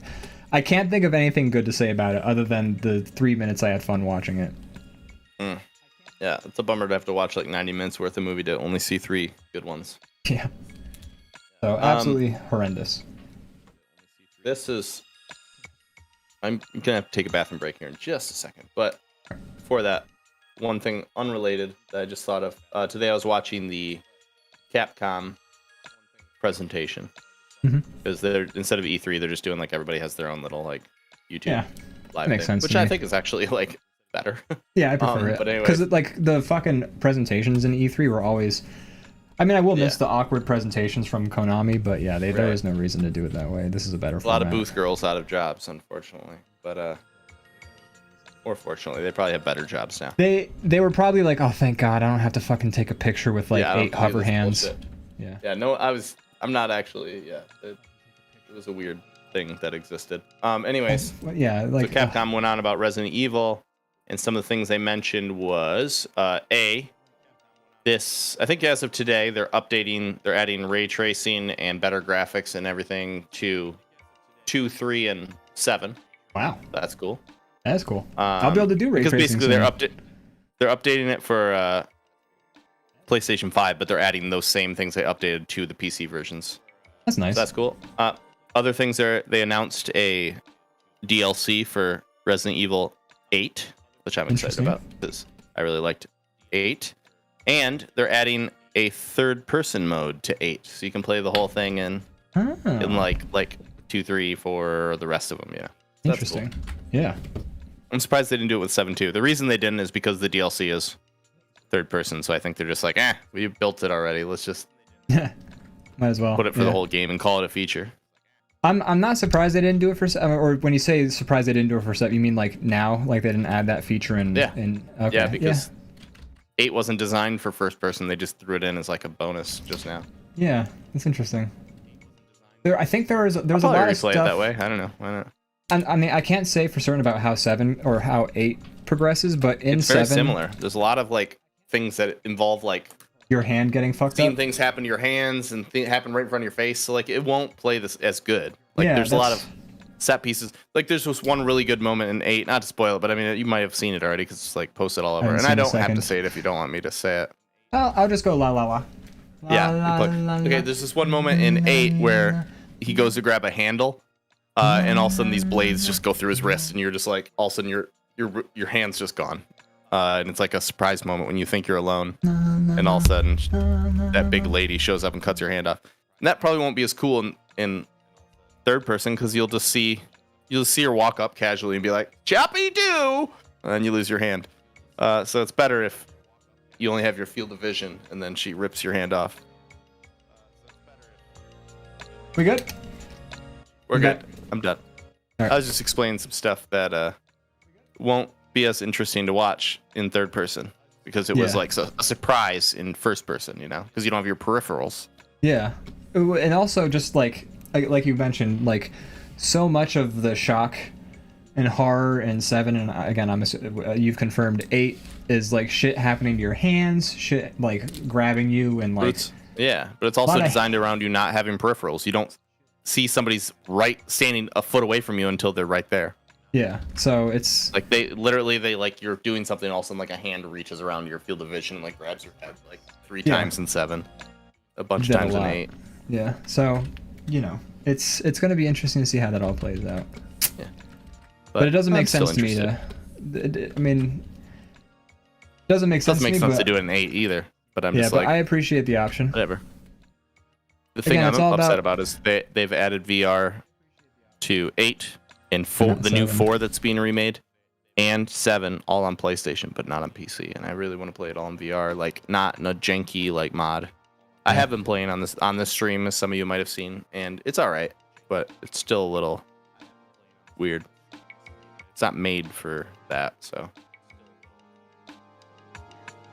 Yeah, but cool that they're at. I mean, it's always good to have options. I appreciate games that give you options. Yeah, for sure. That's my thing. Is I'm like, it might be fun to try it again in a different camera mode. I'm gonna use the bathroom real quick. I don't know if you want to take a break or if you want to. Might as well.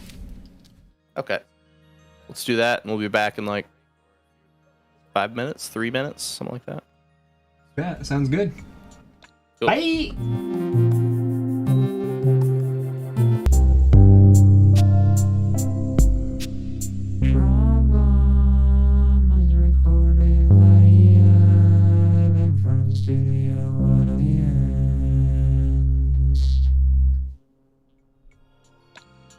And we are back. Yes, we are. Okay.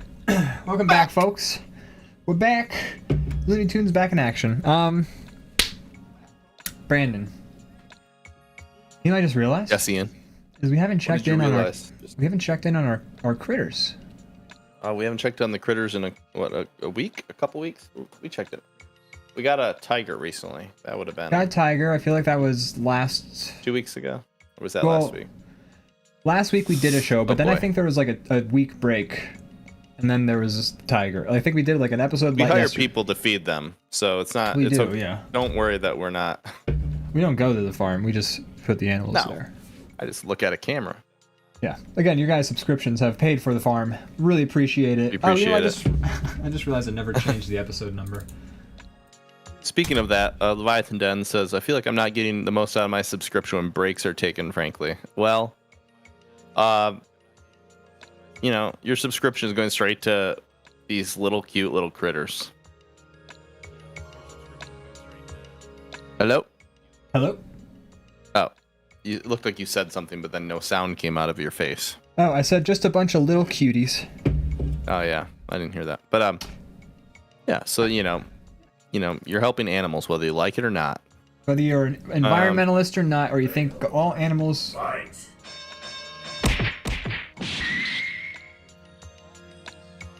And somebody got punched in the face. Leviathan Den has punched Brandon right in his stupid face. Did it work? You're a little delayed, but you got it. You still got your Okay, hits. I didn't see the little animation pop up. Oh, it did. Yeah, you're good. Okay, good. But yeah, let's go check on these animals. Because we got 2 new ones, right? Just the one. Oh, okay. Just the one guy. But let's go give it a look. See, what do you say? All right, let's take a peek. All right, let's go see. And I'm working on a stinger, so eventually there will be like a little animation that pops up. Yeah. It's just going to switch over. It's going to be very shocking, but I haven't included a noise so that I know when it happens. Ew. As a joke, I switched over to the critter cam very suddenly. I'm sorry. Oh, I love jokes. Oh shit! What? Why is it not working? Oh boy, hold on. Oh god. Is this not working? Why is it not work? It jumps. I don't know what the fuck. Give me a sec. I'm gonna. You know what? Before we. It's dead. Oh god, it's dead.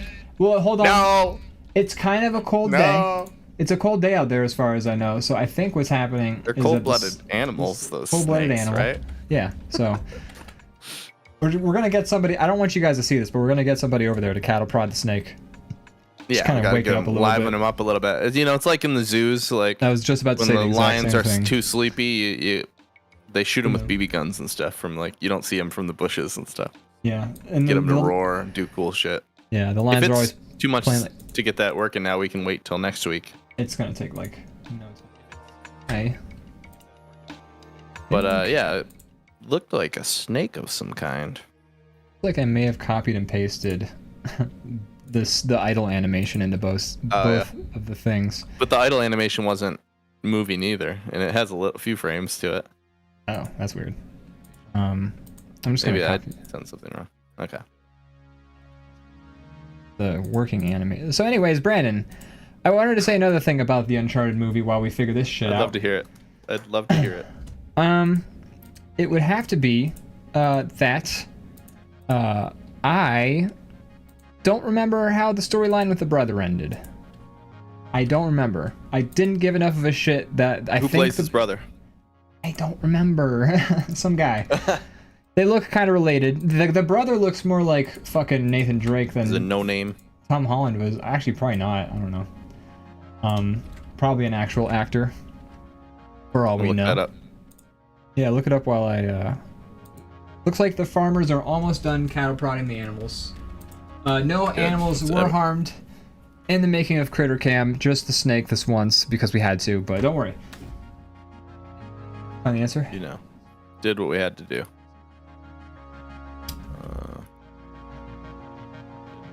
I don't know. Doesn't matter. It's just not. It doesn't matter. I feel like the brother didn't make a comeback in the movie because they were trying to set him up for a sequel or something like that. I don't remember, but it was bad. It didn't fucking matter. It was all stupid. Yeah. Anyways, back to the Critter Cam.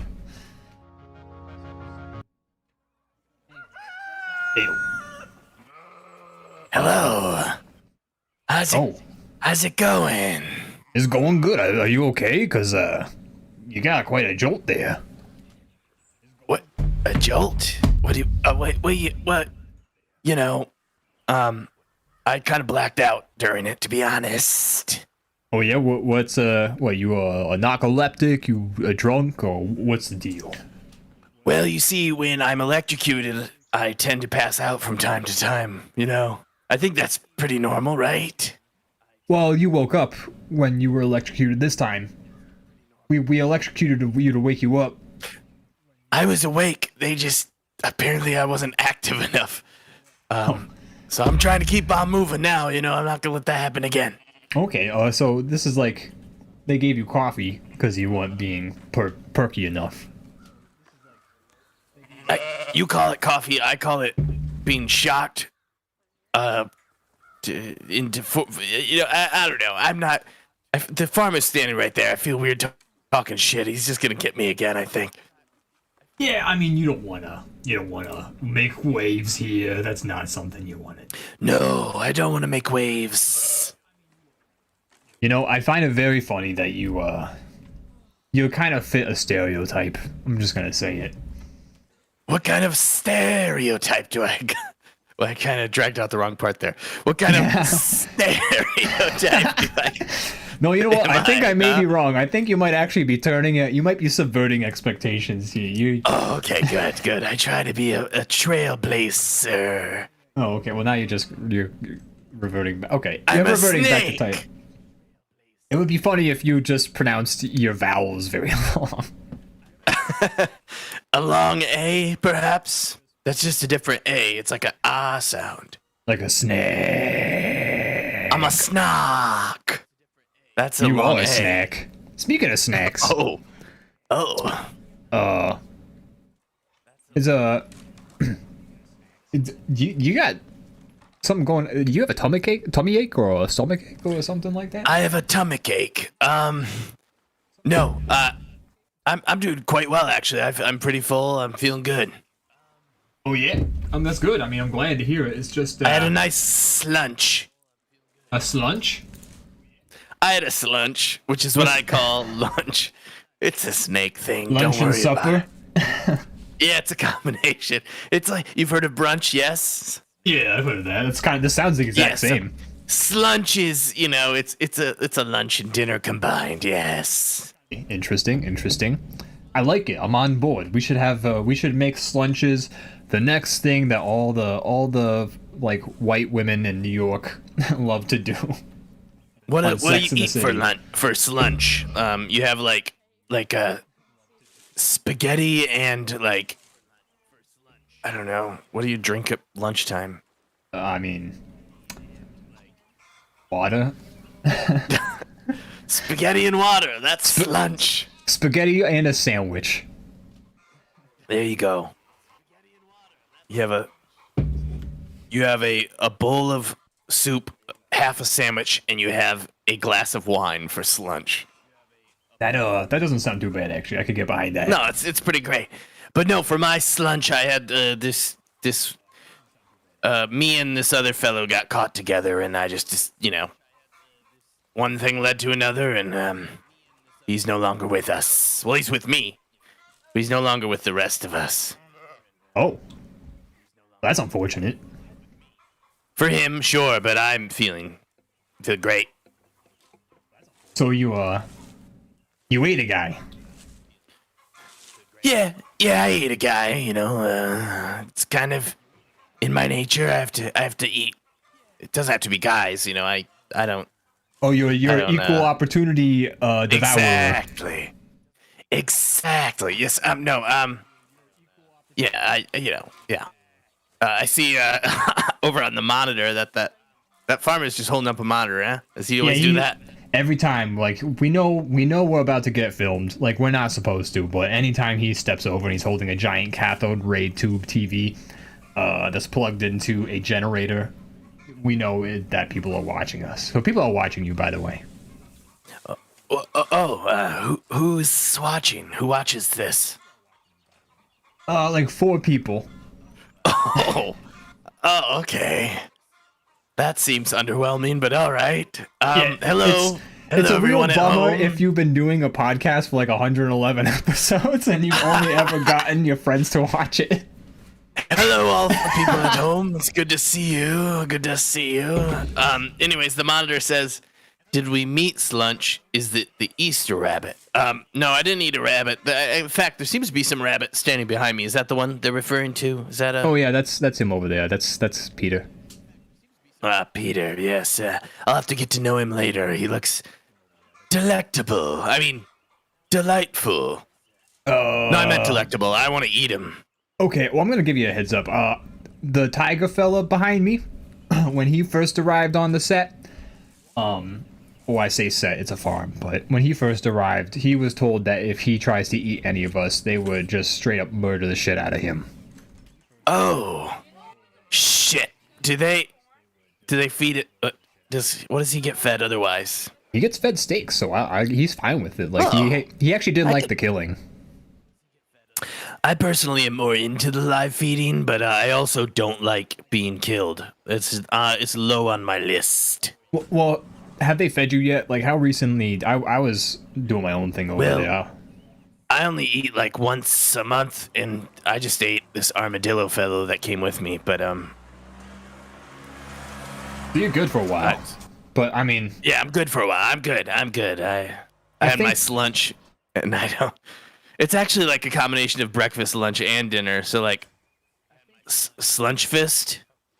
Slunch Fist is a much better name than I was gonna try and come up with. Slunch Fist sounds like a band name.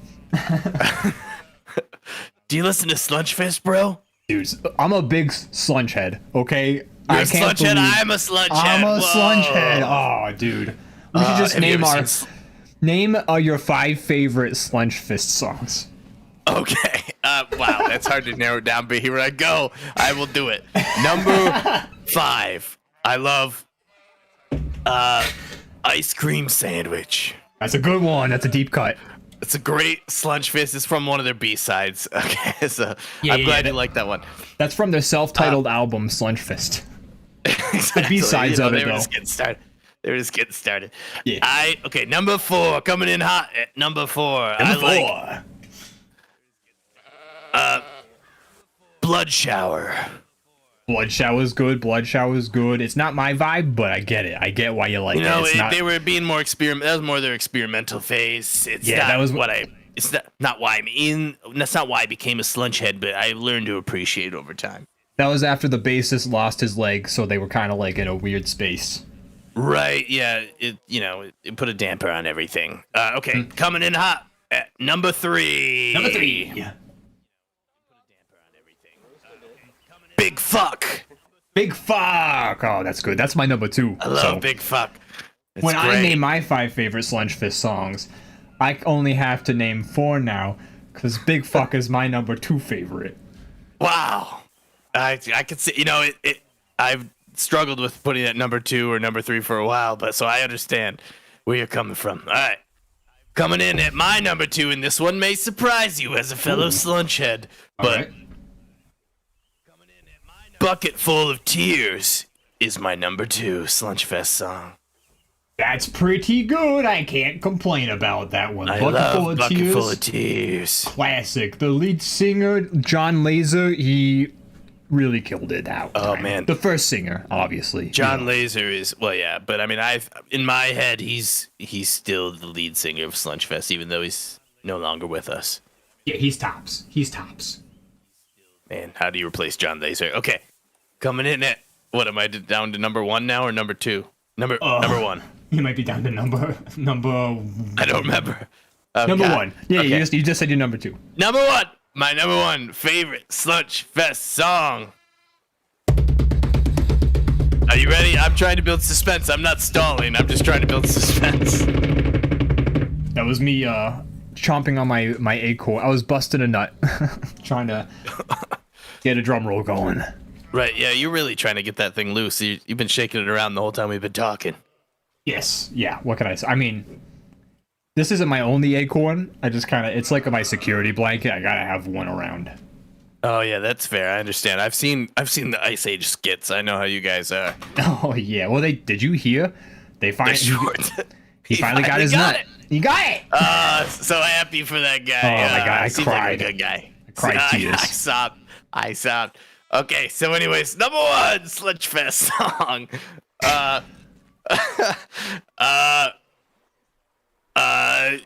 God, I'm scared to say it. I'm scared to say it. But I will. Quadruple Hurricane. Whoa. I love Quadruple Hurricane. The guitar solo in the middle of Quadruple Hurricane is unmatched.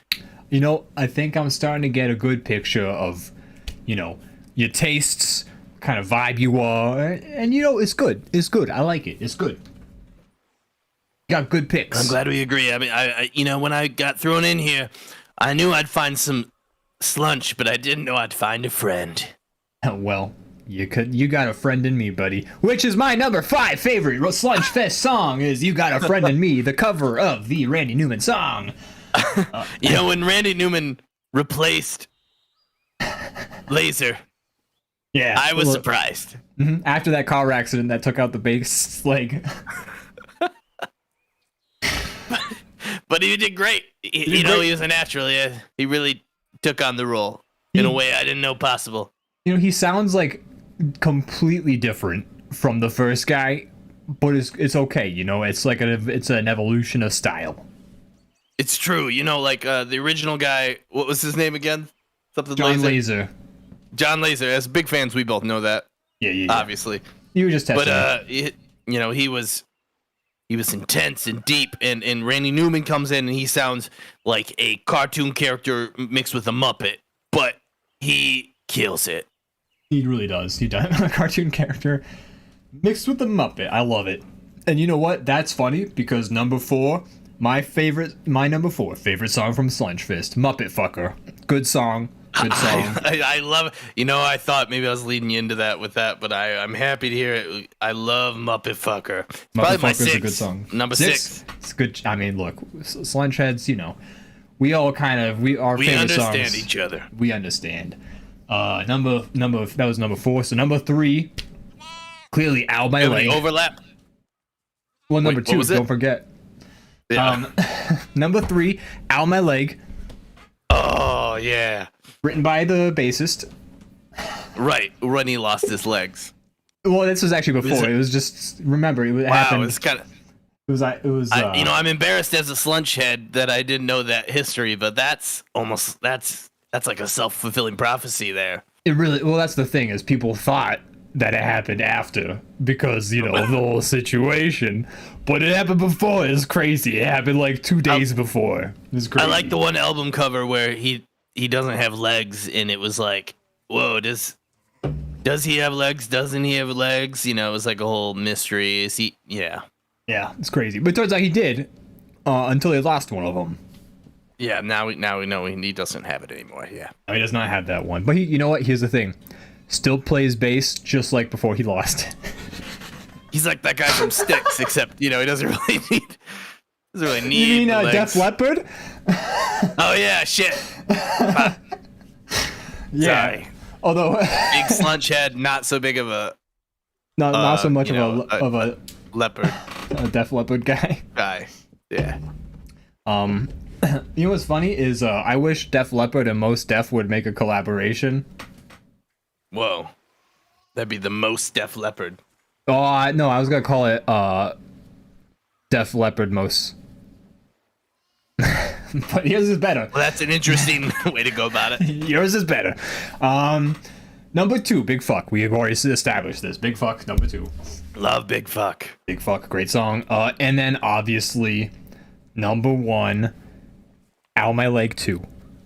Made after Ow My made after.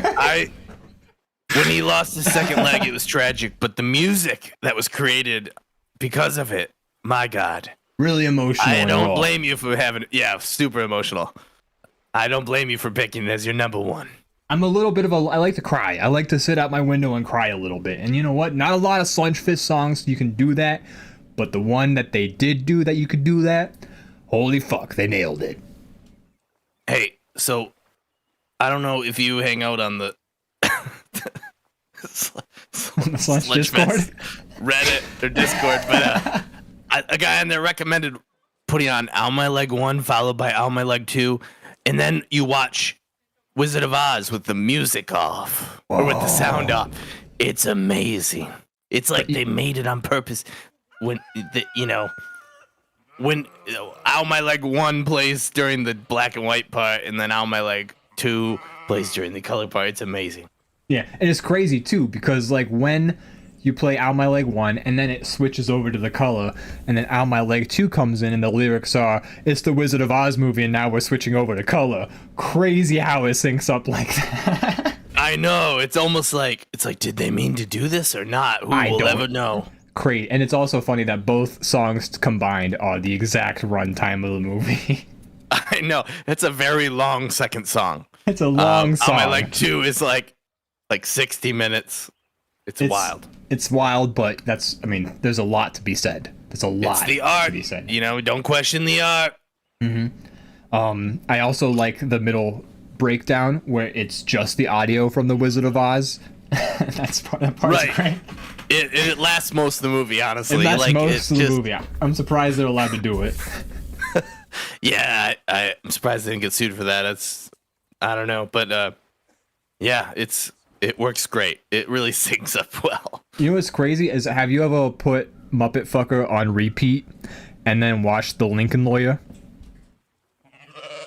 Can't say I have. It's worth it. Give it a shot. Wow, I'll have to try that right after this. You'll see Matthew McConaughey and Lincoln Cars in a whole new light. Wow. That sounds illuminating. It is. It is. Probably illegal too, but I don't know. I'm sorry. What'd you say your name was? Nigel. Nigel. I'm Stefan. Nice to meet you. Nice to meet you, Stefan. You know, it's funny. There's 5 animals on this farm, and as far as I can tell, we're all boys. It's it's just something that's is interesting. That's a good note. I'm gonna take that into account. I don't know if that's gonna change if we ever get more animals. If that's gonna be different, but I just thought of it now. Whoever's in charge of collecting these animals, and I don't know, and whoever's in charge of doing all this stuff, maybe they'll bring on a woman animal at some point. That would be a thing to do, right? What? We need more woman animals on the screen, but not behind the screen. No, it's not. It's a man's job back there, James Brown once said, "Is a man's world." But he also said something about women in it. I don't remember, but the point is, I think he also said, "I love cocaine." Oh, he did. That's a good James Brown. Thank you. I'm a brownhead as well. If they ever try and make a Get Up 2, since they don't have Chadwick Boseman, rest in peace, you could probably play James Brown. I don't know. I can't really get up on account of being a snake. I have no limbs. Oh, true. It would be hard for you to do. I can't get up or get down. I just slither. That's a shame because James Brown is a big fan of both. One of my ancestors pissed off God, and now we don't have legs anymore. So I'm told. I think I read about that. Yeah, in the Bible.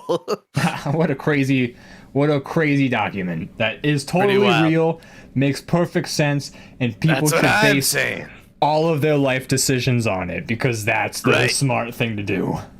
And the lawmakers should make laws based on it too, I think. Personally, I'm just a snake, but yeah, when I write the laws for my country for like everybody to follow, I would love to take inspiration from a book where like people get turned into pillars of salt and snakes can talk and just a number of other things. I only respect books where snakes can talk, honestly, because we need more representation. That's my opinion. Have you seen that new movie, The Bad Guys or whatever, where they got a snake in it? No, I've been trapped here. I haven't seen no movies. Well, it came out like a couple weeks ago, I think. Oh, well, shit, though. I guess I should have gone to the movies before I got captured. Speaking of being captured, that fence looks like we could all slip through that, right? Like, yeah, I mean, we could, but they do feed us, so. That's true, but I feel like inside the fence, it's like fine and dandy and like everyone's like copacetic with each other, but like the moment we go beyond those walls, it's gonna break out in a complete anarchy.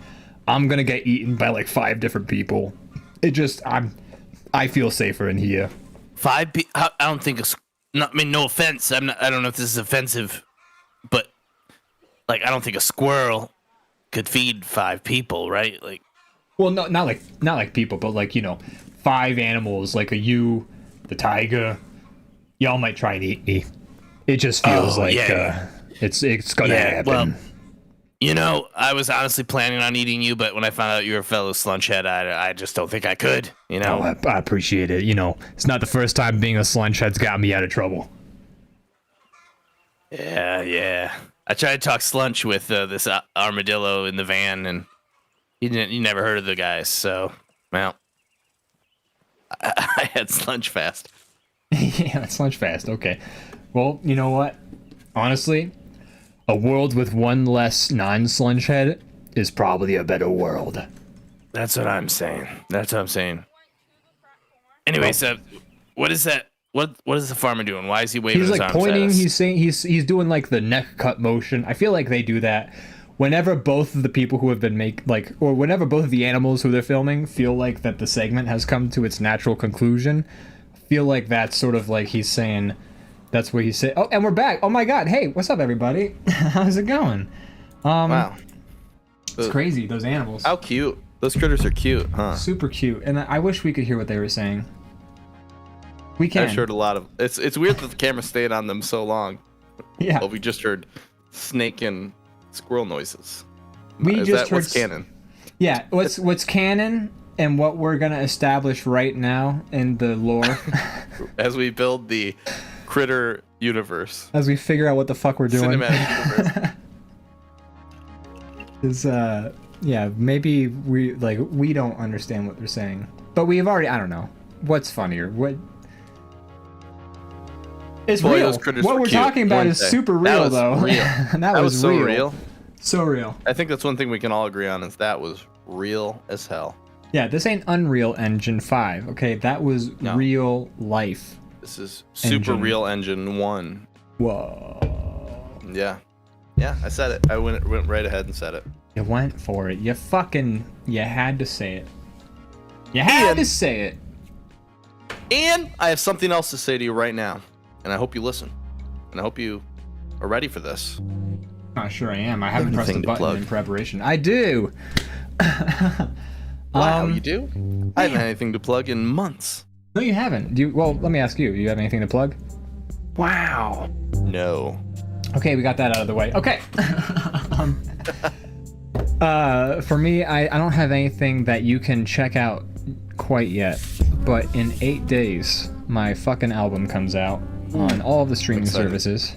Very pumped. It's probably I thought about it today, and it's probably the most significant project I'm gonna release. Probably. Oh, are you? I am actually. I'm so happy to hear that. But yeah, it's probably personally the most in terms of music, it's probably the most significant thing I'm gonna release. Not ever, because it is a bunch of old ass songs I'm just fucking putting out there. But the fact that it's such a significant part of my music making life, and now it's gonna be out there for people to listen to. It's kind of a big deal for me. So maybe not ever, but ever so far. It's the biggest thing you've released musically so far, right? Oh, 100%. I mean, yes, and not just in terms of quantity. It is 2 hours and 12 minutes long, 53 songs, but just in terms of what it means to me and my sort of trajectory as a musician, it's gonna be one of the more important releases I'm gonna release in a long. I'm probably gonna release a couple more albums that are collections of old stuff that I've prepared for wide release. But this one is going to be the most significant of those, probably until I eventually actually make an album of just new ass music that I feel is modern and what I'm capable of,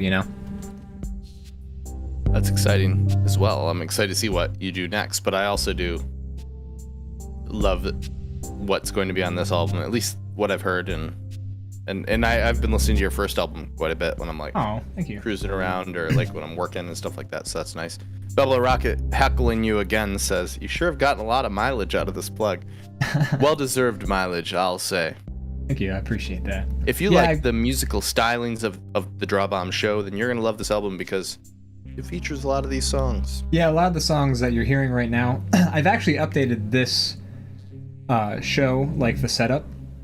So what you're actually hearing, if you've heard any of the songs off of the album on tonight or last week's show, you are hearing the versions of the song that will be in the album.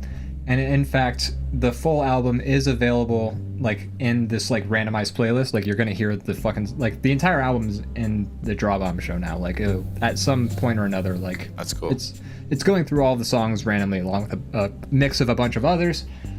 But yeah, I'm gonna try and tell anybody who streams, anybody who likes music, like, hey, check it out. It's almost 2.5 hours of music. You know, you can fucking like put it on and vibe for a while, and that's kind of just what I'm hoping people are able to do. 2.5 hours of listening pleasure. That's right. And all of the songs are for the most part 5 years old or more, 5 to 7 years old, except for the last, I want to say like 3 songs on the album are the only ones that were made within the last 2 years. And then there's one song that I've actually titled as a 5 years later.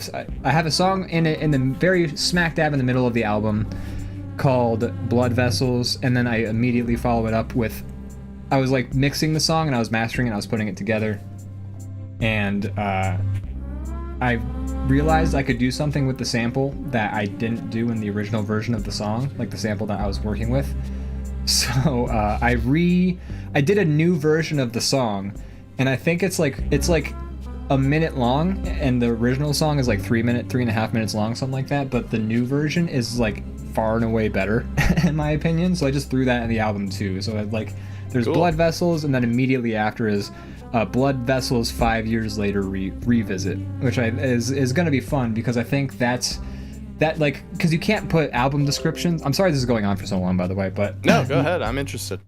You can't put like album descriptions on Spotify. You can just put the songs and then the album cover and the title and like who made it and shit like that. But like, you can't give a booklet that you can download and comes with it that says like, this is a passion project, blah blah blah blah blah. So I don't think anyone is going to realize that these songs are all old as fuck until they see that one of the songs is titled A 5 Years Later Revisit, and then that. I like that you have them back to back. It's kind of like you'll really, I think, you'll see the difference. Yeah, it is. It's funny how big of a difference it is because like 5 years ago when I was making these songs, I thought like I had a hard time dealing with not. Like I felt like my music wasn't good enough where if you weren't getting hit with a wall of sound and like every ear was like every like corner of your ear wasn't getting tickled all at once, I thought like maybe the song was lesser than. But like the new version is very scaled down. It's more about like 4 instruments just sort of like bouncing off of each other, and I'm sounding so fucking nerdy right now, but it's a better song in my opinion. I'm excited to hear it. That's cool. Yeah, and I think it's cool to be, I mean, nerdiness is just passion, and so when it comes to like creative stuff, like that's cool. If you're like psyched about the nitty gritty of something, that means it's gonna be a better product. Again, I did better content, and that's what's important, right?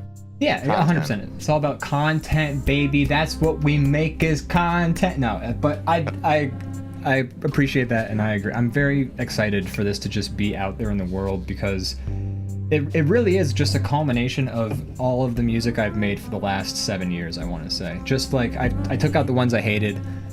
I souped up all the songs that I liked, but just the last 7 years of me making music is for the most part going to be represented pretty accurately in this album. And I'm very excited because like for the longest time I've just been like, I make music, and then people are like, where can I hear it? And I'm like, SoundCloud. Like, oh, you can't, but I just want you to know I make it. I do. Let me put it up on my phone real quick. Let me get the aux and let's all lean in, and let's all stand very awkwardly as I look at you all as we listen to my song together.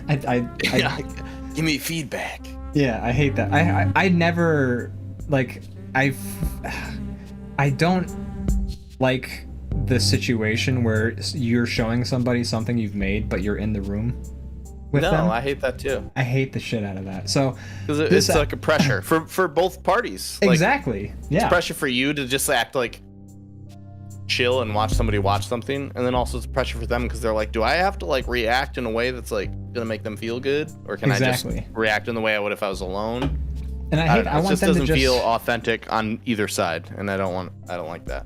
Yeah, 100%. I just want people to enjoy it without like worrying. Like I want them to hate it if they don't like it. I want them to be able to hate it with all of their guts. Like I don't fucking care. Like if you feel something about my music, I can't wait for people to hate it too. But just to wrap this fucking long ass plug up, I'm very excited. This has been a passion project of mine for a very long time, and a decade of work.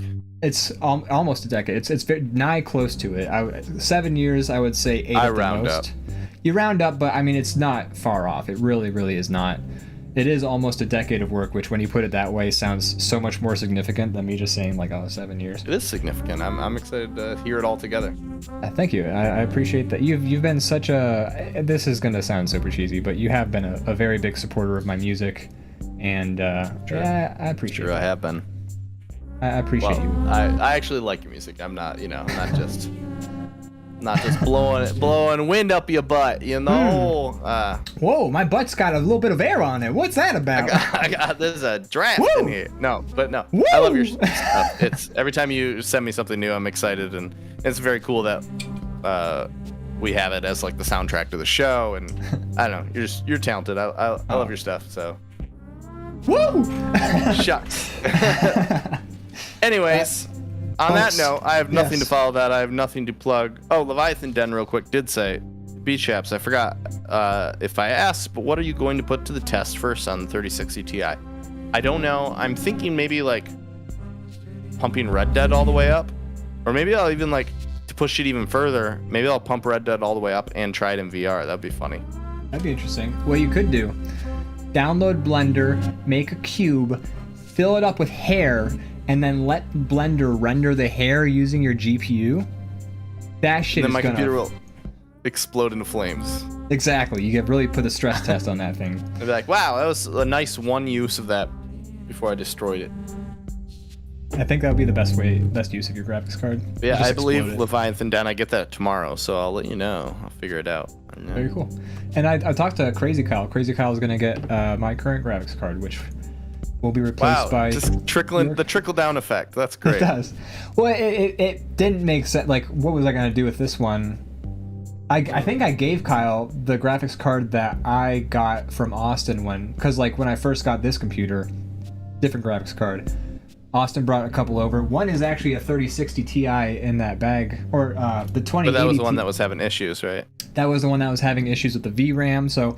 The card you're going to send me is the exact same card I almost got from Austin if it didn't have Mine's VRAM a 2070 issues. Super RTX. I thought you said it was I think Denny told me it was a 2080 Ti or something like that. But no, mine's a RTX 2070 Super. Okay. So the one Austin has in there is a 20. I don't know which is better of the two. A Super sounds nice. It sounds like it's going to be pretty much the same. I don't know. Yeah, I don't know. But either way, it'll be cool. I'm gonna try and get. I'll send that out to you soon. Yeah. I'll try and get the. Because my buddy Tyler is having his birthday soon, and he doesn't have a great graphics card, but I'd love to hook him up with a good graphics card. But maybe I can get the one Kyle. I don't know. We're not gonna figure this shit out in there. Anyways, one more time. I know Leviathan Den's probably annoyed for me thanking him, but thank you. That's super nice. To send me that. I appreciate it. And look what you've done. You've created a pay it forward line. You have. Crazy Kyle's going to send his to Tyler, maybe, and then Tyler will send his to somebody, a child. They'll just give it to a child on the street, and that kid will kick it around like a soccer ball and have fun with it. And then that kid will give a soccer ball to a stray dog. We'll have a great time. And that stray dog will give rabies to a man. I don't know.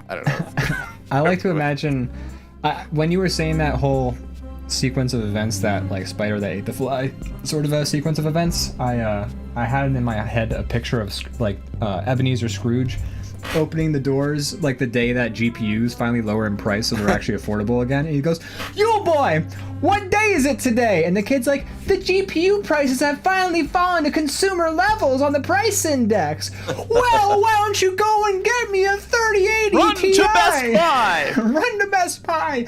Get the biggest graphics card you can find. Oh, gee, sir, I don't have. Here's a coin."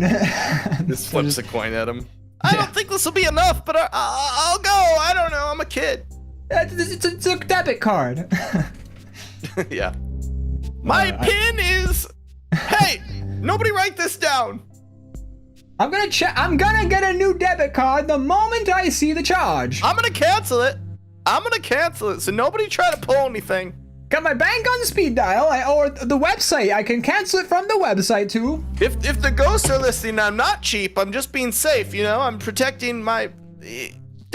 Whatever. I guess I won't cancel it. I don't know. Get the fuck out of here, Cratchit.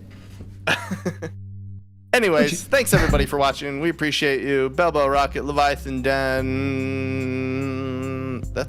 I think. Well, there's probably some lurkers, but that's who's been in the chat. We appreciate you.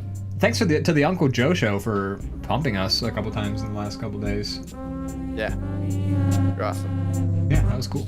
I don't know if anyone from that came, but it was really nice of them to just do that for us. Yeah, for sure.